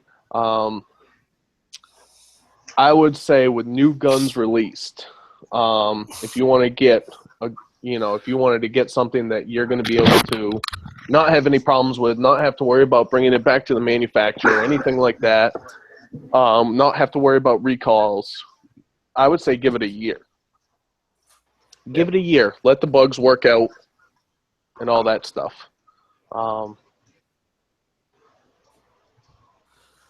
It's not, and a year might be too long. It might not take that long for them to work the bugs out. All guns coming out are going to have a bug with them somewhere. They all do. Even some of the legacy guns that we do, they have bugs with them. They do. Now, from there, it all depends on the company that you bought the gun with. What's their customer service like? What's their return rate like? What are they like? And that's where you got to look at the customer service aspect and all that stuff. On to HNRE, breaking into the 22 AR market. I don't know. I do work for the company, but I'm not that high on the totem pole in the company. I will tell you right now that if you go look on the website in 1022, that we have Tasco stocks on our 1022, and they look just like an AR. They also make the SR. I don't know if we still do, but we used to make the SR22 that was a 1022 variant of an SR556. So it's a 1022 platform with the AR look to it. And the reason why they did with that is because the 1022 reliability. Mm-hmm. And now with the different stock options that Ruger is offering with that 1022, you can always buy it. You can always buy a plain Jane model and customize it the way you want. Or gun companies will also offer, hey, customers will say, hey, we want to try an AR stock. We want to try this. We want to try that. And gun companies will do limited runs of stuff like that. And this is one of them that they're doing. And it's on the website, so I can say stuff like this. It's the stuff that, isn't released, and that's the kind of stuff I can't talk about, like any of that stuff. Right. And, some manufacturers, not all, but some will occasionally tip their hand on the direction they're going with a certain line or a certain model. Some companies out there, just to take manufacturers out of it altogether. This company produces rifle model A. Well, variation 2 could kind of tip its hat to what variation 3 is going to be as far as a design change, whether it's aesthetic or mechanical. I've seen that happen with a few companies out there. Yeah. No, I can. What I speak from is my experience through working at my firearm manufacturer. Do all companies work like that? No. Do I think a lot of them try to work like that or have that kind of same mentality and idea? Yep, absolutely. Absolutely.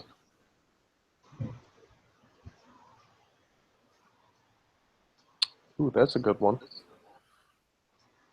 HNRE. Mikey, what's your dream gun? A Ruger American Rimfire and 17 HMR? Probably. I'm sorry, I'm on your site. I'm at sharpruger.com right now in the hunting section. Uh-oh. You're on chat and you're not paying attention to it. Lovely. Mikey's getting himself in trouble. Hey, we're having a laser sale. Sale on all the lasers. Am I allowed to have a laser in the house? I don't know. Dream gun? It might, regardless of laws.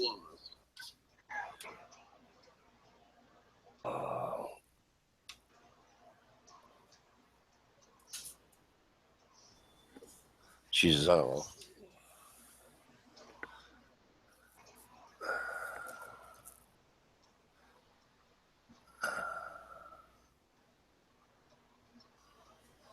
Well, it would have to be.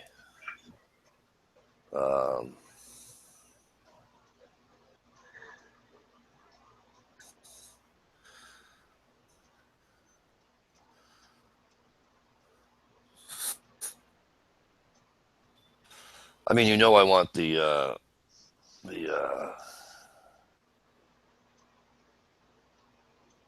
want the 17-inch Hamas. So that's Yeah, but this is dream gun, Mikey. No laws. Money's not an object. Just anything. No, probably for a handgun, probably the Beretta PX4 Storm. After I shot it a few times. For rifle, it's probably an AR. Probably in 5.56. What about you, NH? What would be If your I could dream have gun? any gun. Okay, so if I could have any gun, laws don't matter. I would either get an MP5 SD or I would get an MP7 suppressed. Not bad at all. Something about that H&K platform, and I have shot both guns before. Whether it is at a shooting range or when I was deployed, the German soldiers, I was in a German area operations. Yep. The security details, they carry the MP7s and they let us have some fun with them. And I will tell you what, the MP5 and the MP7, yes, they're pistol caliber rounds or small rifle cartridge round with the MP7. I'll tell you what, both those guns, they're so much fun. Right. And if you've never shot a full auto gun, go to a range that has a full auto gun that you can rent. There will be, if you shoot guns, you will have no bigger smile on your face. It is the greatest thing ever. I was home from deployment, rented an MP5 at the Manchester gun range in Manchester, New Hampshire. I leaned into that gun and I put 30 rounds down range, the size of a silver dollar. And because I wasn't a member, there's an RSO in there. And the RSO looked at me and went, "You're a saw gunner, aren't you?" Yeah, how'd you know that? "Oh, I can tell by your stance." So, I mean, there's nothing more fun than shooting on. I missed it today. The guys who did all the work on my gun, they held an event, Live Free or Die Shoot, at a gun range in Keene, New Hampshire. And I should have gone because it was a full auto shoot. They had RPDs and they had 300 blackouts and 22s and 5.56s, AR platforms that were 9mm AR platforms that were all full auto, and they had a Barrett. And I didn't go. Oh, wow. Yeah. And then at the end of the day, they were shooting most of the stuff at a car that they wheeled out there. And at the end of the day, they put 50 pounds of tannerite in it. Boom. Right on. Yep.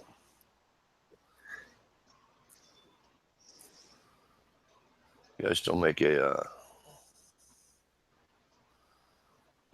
muzzle loader. Not anymore. We used to. It was called the 7750.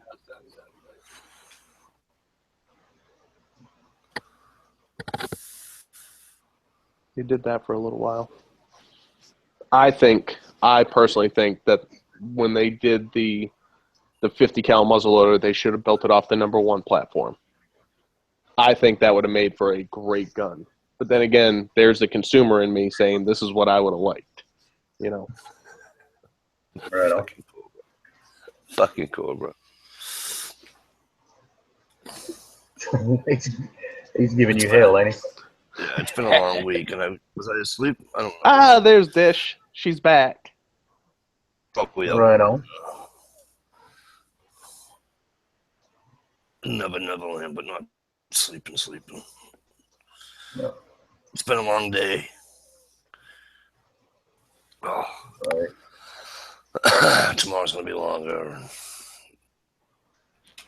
So I got the services Tuesday and Wednesday, so Yep. I got Wednesday off. And It always seems like every day gets longer as as you get older. it does. But it was more longer only because of everything that happened. Yeah. I got woken up and it's straight there, I mean, Christ, it's a good thing I took a shower last night before when I left the chat. I should say this morning because I went to bed about 2:30, 2:45. Not too far out of, not about, yeah, stop where we go. We went to what, 2 o'clock last night, something a little after. Yeah. It was actually, well, yeah. And then George and I ended up talking afterwards, probably till might near 3 o'clock. Oh, did you? Yeah. I don't have the illusion of becoming the knife maker that he is, but I'm tinkering around with knives a little bit right now. So I had several questions, and we sort of had our little Q&A student pupil thing going on there for a little while. No, Cobra, I don't. For either job that I have, I don't get called in on. And HNRE was asking me the same question there, and this is where a lot of y'all are going to scratch your head. Yeah, I'm not a real, how do we say this without sounding horrible? Okay, I'm a very big believer in form following function. To me, aesthetics are not the defining characteristic of anything. So, laws and money don't matter. There's actually two of them. One of them is the stem. Oh, I would just I about like that. Yeah, I would just about cut off my left nut to have one of those. And the other one is sort of rare and has zero practical purpose for me whatsoever, other than the fact I've got the room to shoot it. That would be an old 20 millimeter light.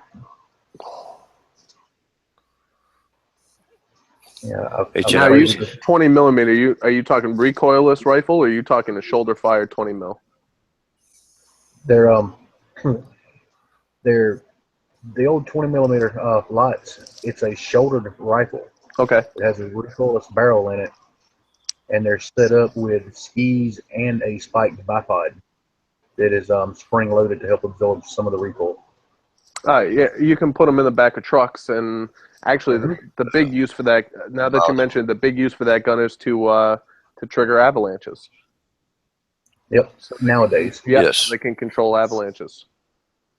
Yep. But the Sten, that's an odd choice. It really is, but I like it. I do like it. My problem with the Sten is this: the side feed magazine. A belt fed, yes, I can understand, but well, the whole purpose would be a side feed for those, guys. Back then there wasn't a whole lot of fighting at a really long range. So you were up close with the enemy. You needed to be prone. You had a 30, I think some of them you can even get like 100 round stick mag. So would you really want a damn near 2 foot long stick interfering with you getting low to the ground? No. It makes sense. It does make sense. Yeah. It's full auto. It is a comparatively slow rate of fire to most everything out there. Light recoiling around. There's almost nothing inside of that gun that can go wrong.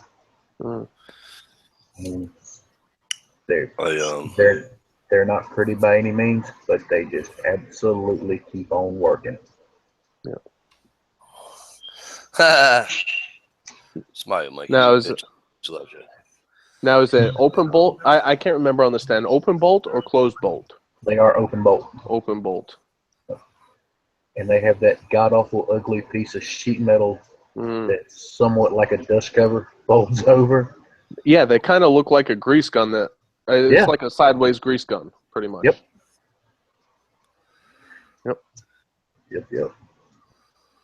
There's a guy in Vermont who built he's a class 3 builder. He can build. He built an AR platform that takes 45 ACP grease gun magazines. Oh. And it was the coolest thing I've ever seen. That it was the guys that do the work on my gun. They're a class 3 dealer, and they put a silencer coat can on this gun and ran it full auto. I tell you, it sounded awesome.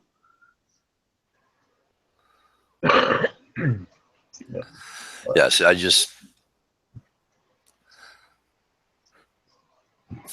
I couldn't shoot any of that shit around here. No. The practicability, if that's a word. Yeah. I would love to own an MP5 SD, the integrally suppressed MP5. It's a nice short gun. It would be the perfect home defense gun. You throw 9mm frangible bullets down range. Can't go wrong. Right on. You know what I thought was funny is that Beretta is actually absolutely fucking huge. What Beretta? The Storm. But see, here's the thing though. I don't have, mitt. You know what I mean? I have a little girly hand. So, you put a fucking 380 in my hand and it's probably going to feel, you know what I'm saying? But as much as I couldn't do it, but I'll tell you what, I don't know what it is about that Beretta. I have no idea why. It seemed to fit right. It seemed to, I don't know, it just felt right too, God damn it. I missed it. And then, there are a few bills for me anyway, so, Can't believe it. I missed the whole race. Which Formula One Japanese Grand Prix. I turn it on. They're on the last lap. I thought the race started 2 a.m. Nope. Apparently it ended at 2:30. Oh well. Yeah, they do HNRE. I know they have that compact version. I didn't have the compact version. Well, I shouldn't say I don't have either one, but I didn't shoot the compact version.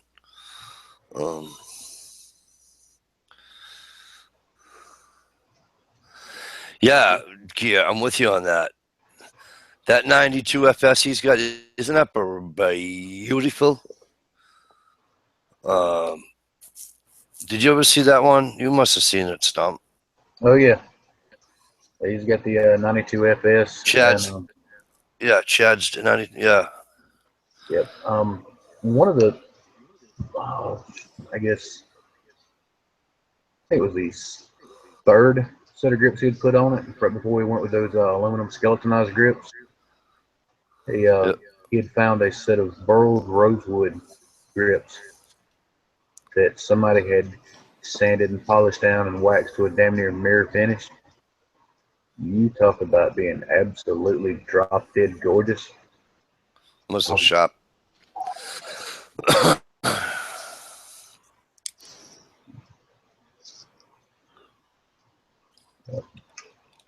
And for whatever reason, too, I have no idea why. My mind is drawn to them. But I'm kind of drawn to old muzzleloaders. Oh, yeah. People say to me, yeah, Mike, they're good to have. They're good to take to the range and have fun. He said, you don't want to take them hunting. And I go, look, here's how I feel about hunting. For deer. Okay, I'm not talking about anything, but so if I'm hunting and I'm using a muzzleloader and I don't hit it on my first shot, I know what the chances are of me being able to load that muzzle loader to get off a second shot. Good hunter, are you really taking that second shot on a tip whitetail? No, you don't have to usually. Exactly. So therefore, my belief, I don't give a rat's ass if you're hunting with a Hawkins. You know what I'm saying? I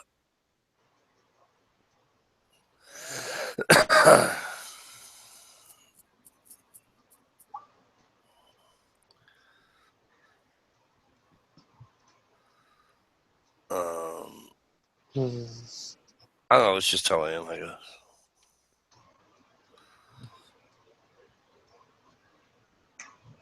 You have a dish to his face and it doesn't count. Damn. Is he not the epitome of a fucking 70s porn star? Jeff Foxworthy. Yep. Him and that, him and that mustache. Him and your buddy Ed. Yeah. Oh, yeah, Eddie. He's... I miss him. I'm going to have to call him again tomorrow. Maybe I'll call him tomorrow. Because I got to go back to Wilmington tomorrow. I got to go back to where I grew up tomorrow. So... Or today, I should say, right? Do I have a scope on my Muzzy? I most certainly do, HNRE. Nothing huge, nothing fancy. Regular old, what's it, 8? No, what is that? I forget what it is. But yeah, nothing fancy. Actually came with it when I bought it. On it, you know what I mean? Yeah. What do you have? What do you have for a muzzleloader again? The compact. Oh, okay. Thompson son. Yeah. I'm actually looking at a Traditions muzzleloader. Yep. I think those. I'm looking at like the full camo barrel is camoed, and it comes with a scope on it. That's what those are like 480 or something like that. That's what Ed has. Yeah. His you can take down, because we did a video on it when him and I were together.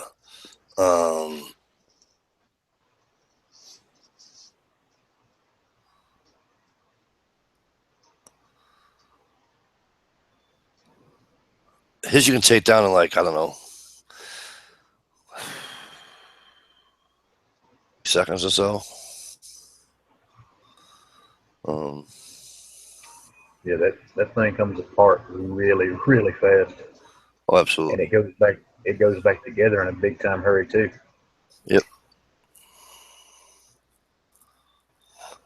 Absolutely.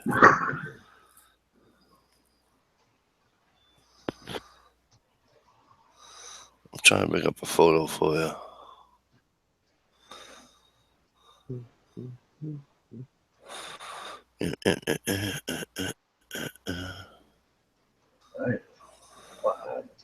Yeah, on the muzzleloader topic, I've got a question for both y'all. Yes, sir. Now, you've got all these high-tech, modern-day muzzleloaders, right? Mm-hmm. Well, now they should be the cream of the crop, the most current evolution of such a device, right? Yep, they're all in lines. Yeah. Well, how come they don't, or they're not able to produce the same shots or types of shots that they did historically with the old Hawkins and the long rifle, stuff like that? Or is it that they are actually better now and people couldn't judge distance back in the day? Because, I mean, you read your history books, there's guys taking rifled muskets and, for lack of a better terminology, actually sniping high-ranking officers, according to the history books, 8, 9, sometimes 1,000 yards. And you don't hear of anybody taking a black powder anything nowadays and stretching out to anything over 400 or 500 yards. Mm. Well, You can, mine. I have the impact, so I can only speak on the impact. I remember you and I were talking, and I said I wanted to put 150 grain of my pellet in there. Remember, because I said I wanted to see how far I can go with accuracy. Without doing that, right? I'm pretty good. No, I shouldn't say I am, but I know that the gun will do it.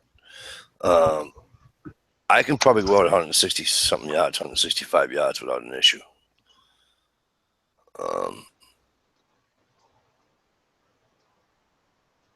I mean, without even having an issue.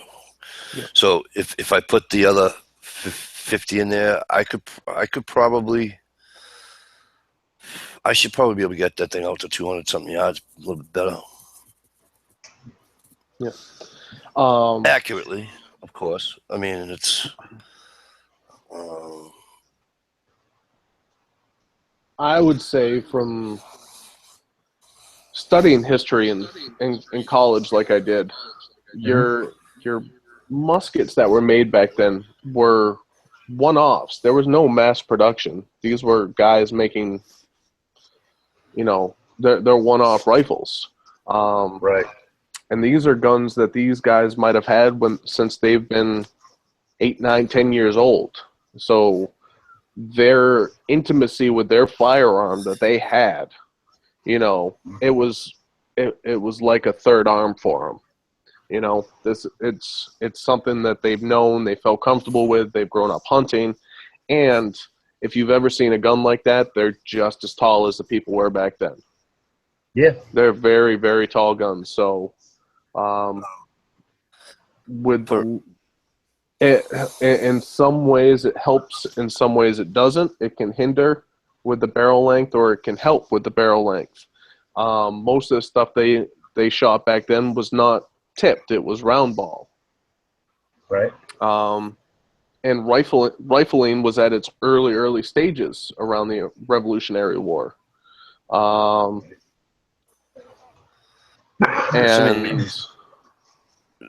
And these are guns that, like I said, these guys grew up with. They know these guns. They know how they're going to function. They know how they're going to shoot.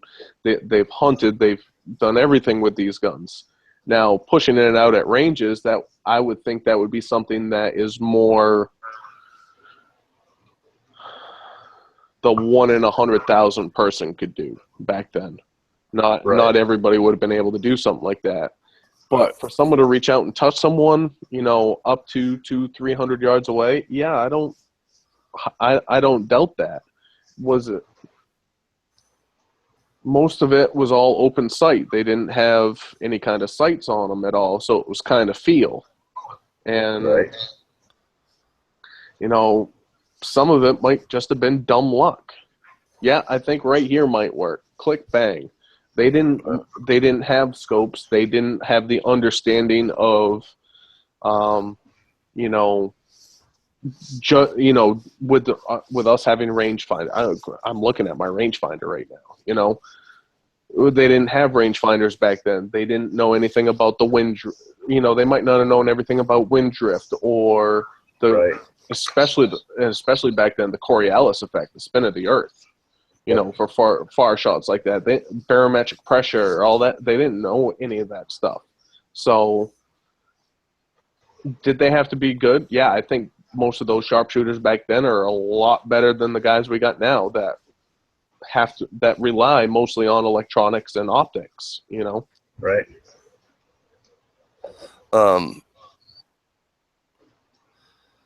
HNRE asked me what was on the terrain.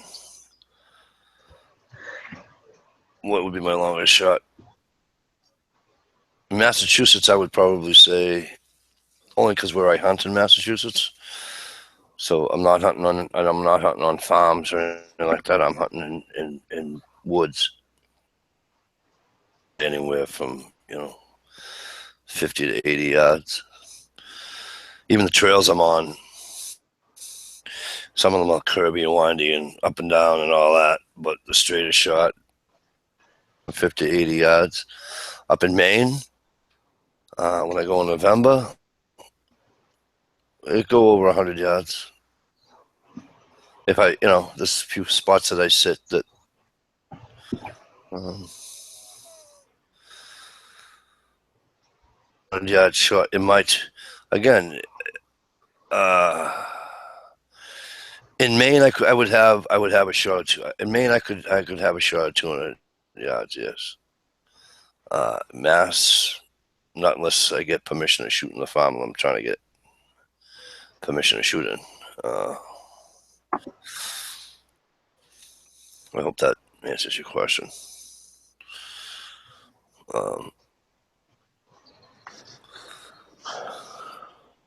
Yeah, I'm with you. I don't hunt fields much. No. That's kind of the reason why I went with a 44 mag. Yeah, I mean, it's 100 yards max. But the thing with putting the other extra 50 grain of gunpowder in, of not powder, I don't use powder, I use the pellets, is my own curiosity too. I want to see how, if I can get that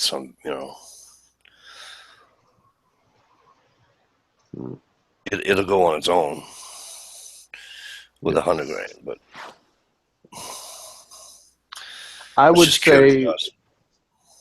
say range has very little to do with everything.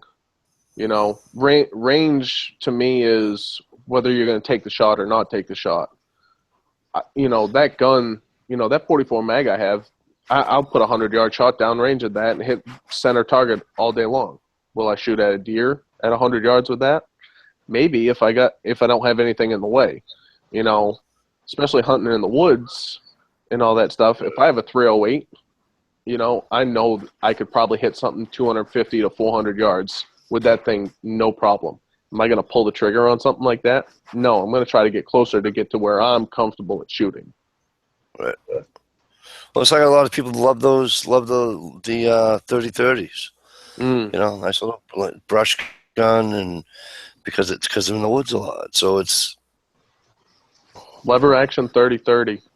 One of the best deer killing guns ever created. Absolutely.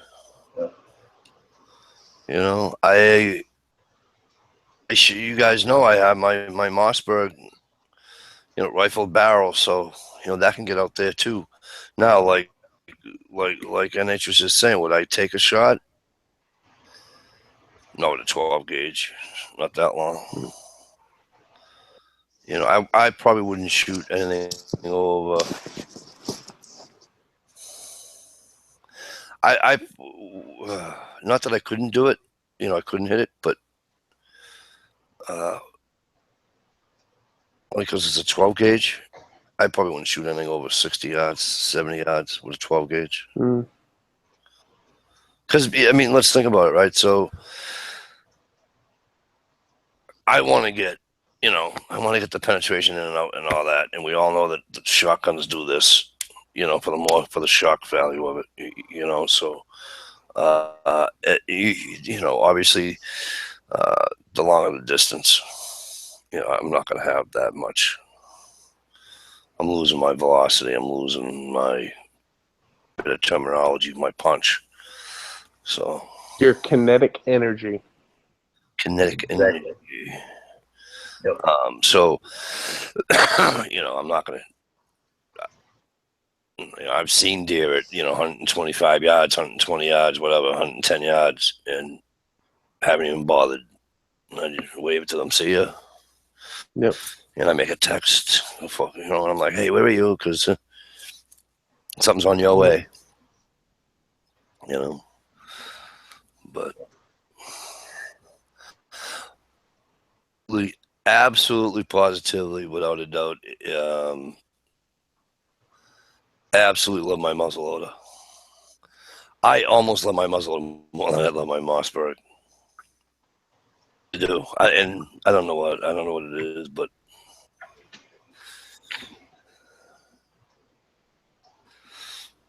then of course there's that smell of gunpowder that just is like, it's an aphrodisiac for Dish. Hi Dish, how are you? But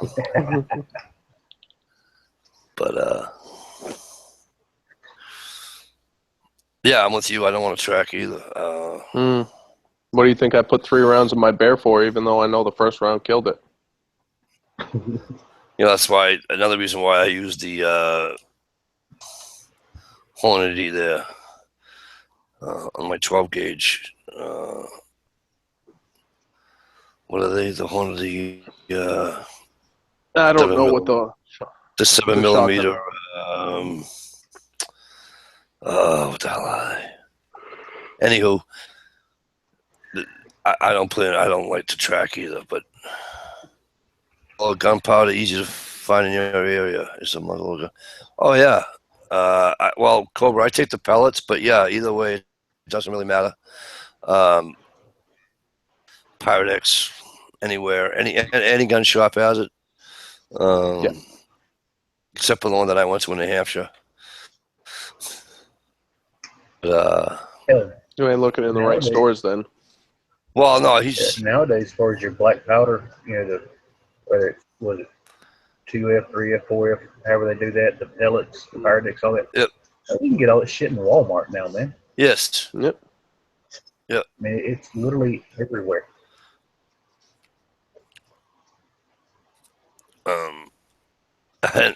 I told you guys what I did with one, right? I was kind of bored, and I took one of my pellets and put it on my car,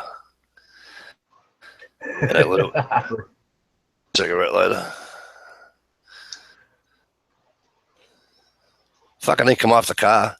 It looked like one of those, those fires that go. That's all it did. But the smoke, holy shit! Yep. I should have did that in the summertime when it was bug season. Bug killer. I will tell you guys what. For anybody who hunts any time of the year, well, not so much for early deer season maybe, but if you turkey hunt or if you bear hunt, you need to get yourself what's those mosquito things called? Thermocell. Thermocell. Yep.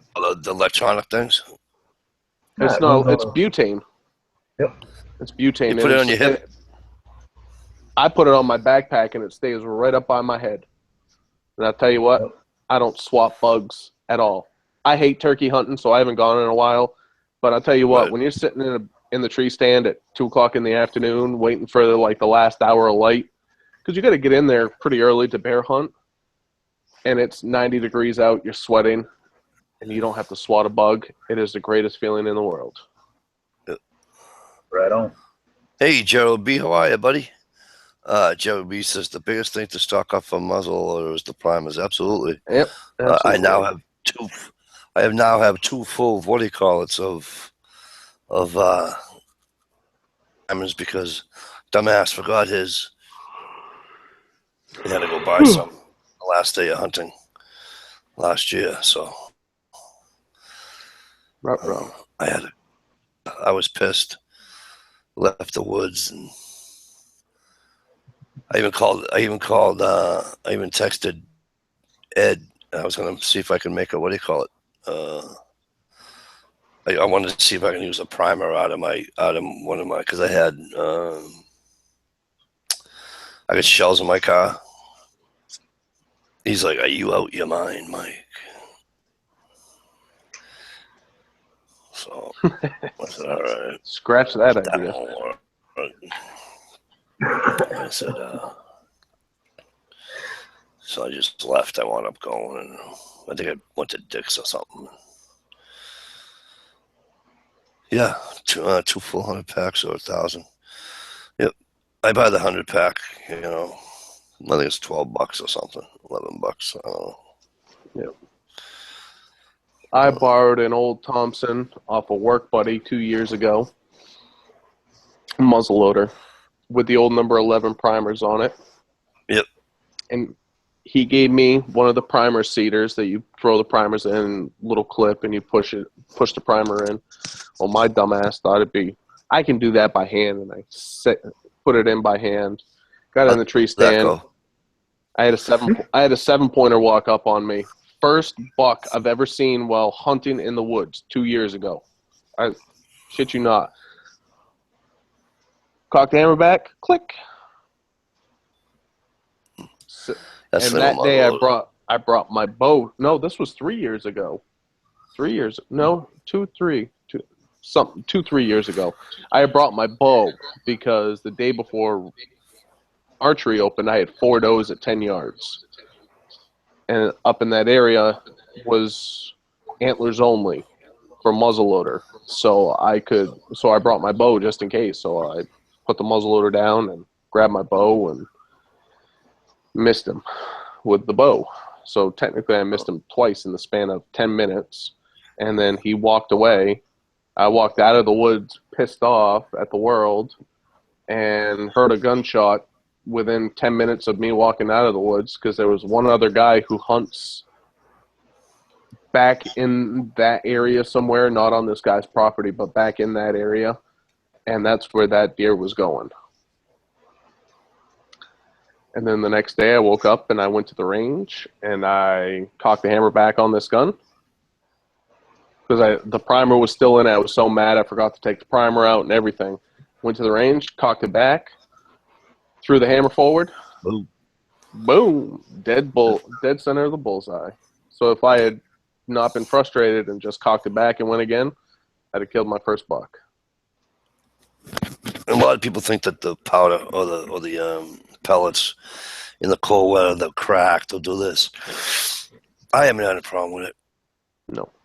HNRE says, I bought a lot for cheap at this auction. It was supposed to have the press, but and he says, can you use these RCBS dyes with something else? I have no idea. Yes, you can. Oh, wait, yep, Joby just said that. Joby says, yes, you can. Don't think you can use them with the Hornady lock and load system, though, can you? That one, I don't know. I don't have any experience at all with that setup. An LOT, I'm sorry. An LOT, not a lot. He has an LOT. Yeah. You are reloading, I'm assuming. At the very Is that for beginning. reloads? Yes, that's for reloads. Right.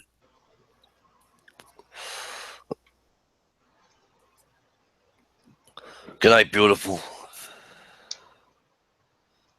I will probably call you tomorrow, sweetheart, because anywho. Right on. Night dish. Give my love to your mom and all. Yes, yeah, she's gonna have sweet dreams of me. Oh, okay. Yeah, Gerald B says that they do have the bushings for the Hornady. People tell me that. Okay. People tell me, "Oh, Mike, you have to store your muzzleloader here. You have to keep your primers and your Pyrex here, and you can't, especially the summertime. You get moisture in it because of humidity, and you're gonna have to throw your whole shit away." Really? So here's what I did, just to prove a point, and I was gonna do a video on it. I probably should have. I purposely left my muzzleloader in its case, of course, but in my trunk with the Pyrex in the trunk. And it was a hot summer, so I left it in there for about a week, and went up to the backwoods up north, and I didn't have a misfire. I didn't have shit. I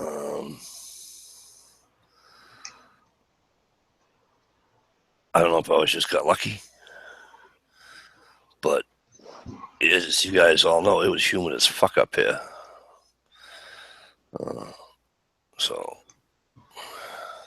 it was a strange summer this year. Humid as hell. Barely rained. Barely rained, and that's because usually when we get the humidity, we get them fucking thunder showers every fucking,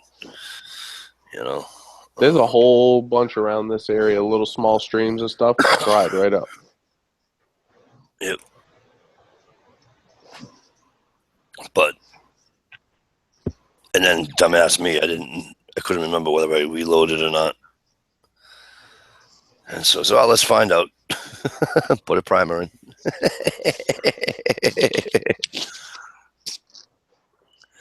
And then I let it rip. Of course, it was just a primer, you know.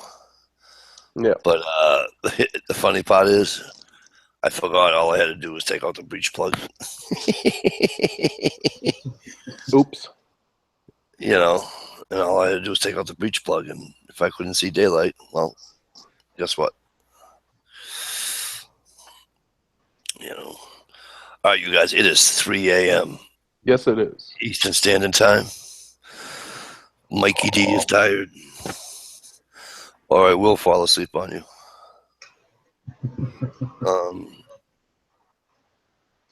So we're going to say goodnight, and I'm going to say thank you to everybody. Silent Watchers, Uncle Carl, once again. I hope you enjoyed the chat tonight, Uncle Carl. And Shell, I hope you feel better, kiddo. I will text you in the morning. I'll text you at sometime tomorrow. So I'm going to say goodnight. And Cobra, I hope I did all right for my tryout for the Cobra Burnout chat. Just forget 1 hour, and Well, you'll be all right. I'm kind of mad now because if I find out you have the capabilities of doing a chat, that means you have the capabilities of being on the panel, and you all this time you could have been on my panels, you know, because I know some people don't have the capability, some people just don't want it. That's fine too, you know. But at any rate, we shall see you guys Friday night. I don't know if I'll see you on Jamie time on Wednesdays. But however, I will see you on Friday night. So peace, take care, and I hope your football team wins as long as they're not playing the Patriots. Have a good one. Later, everyone. Later, folks. Hang on a minute. I just goofed.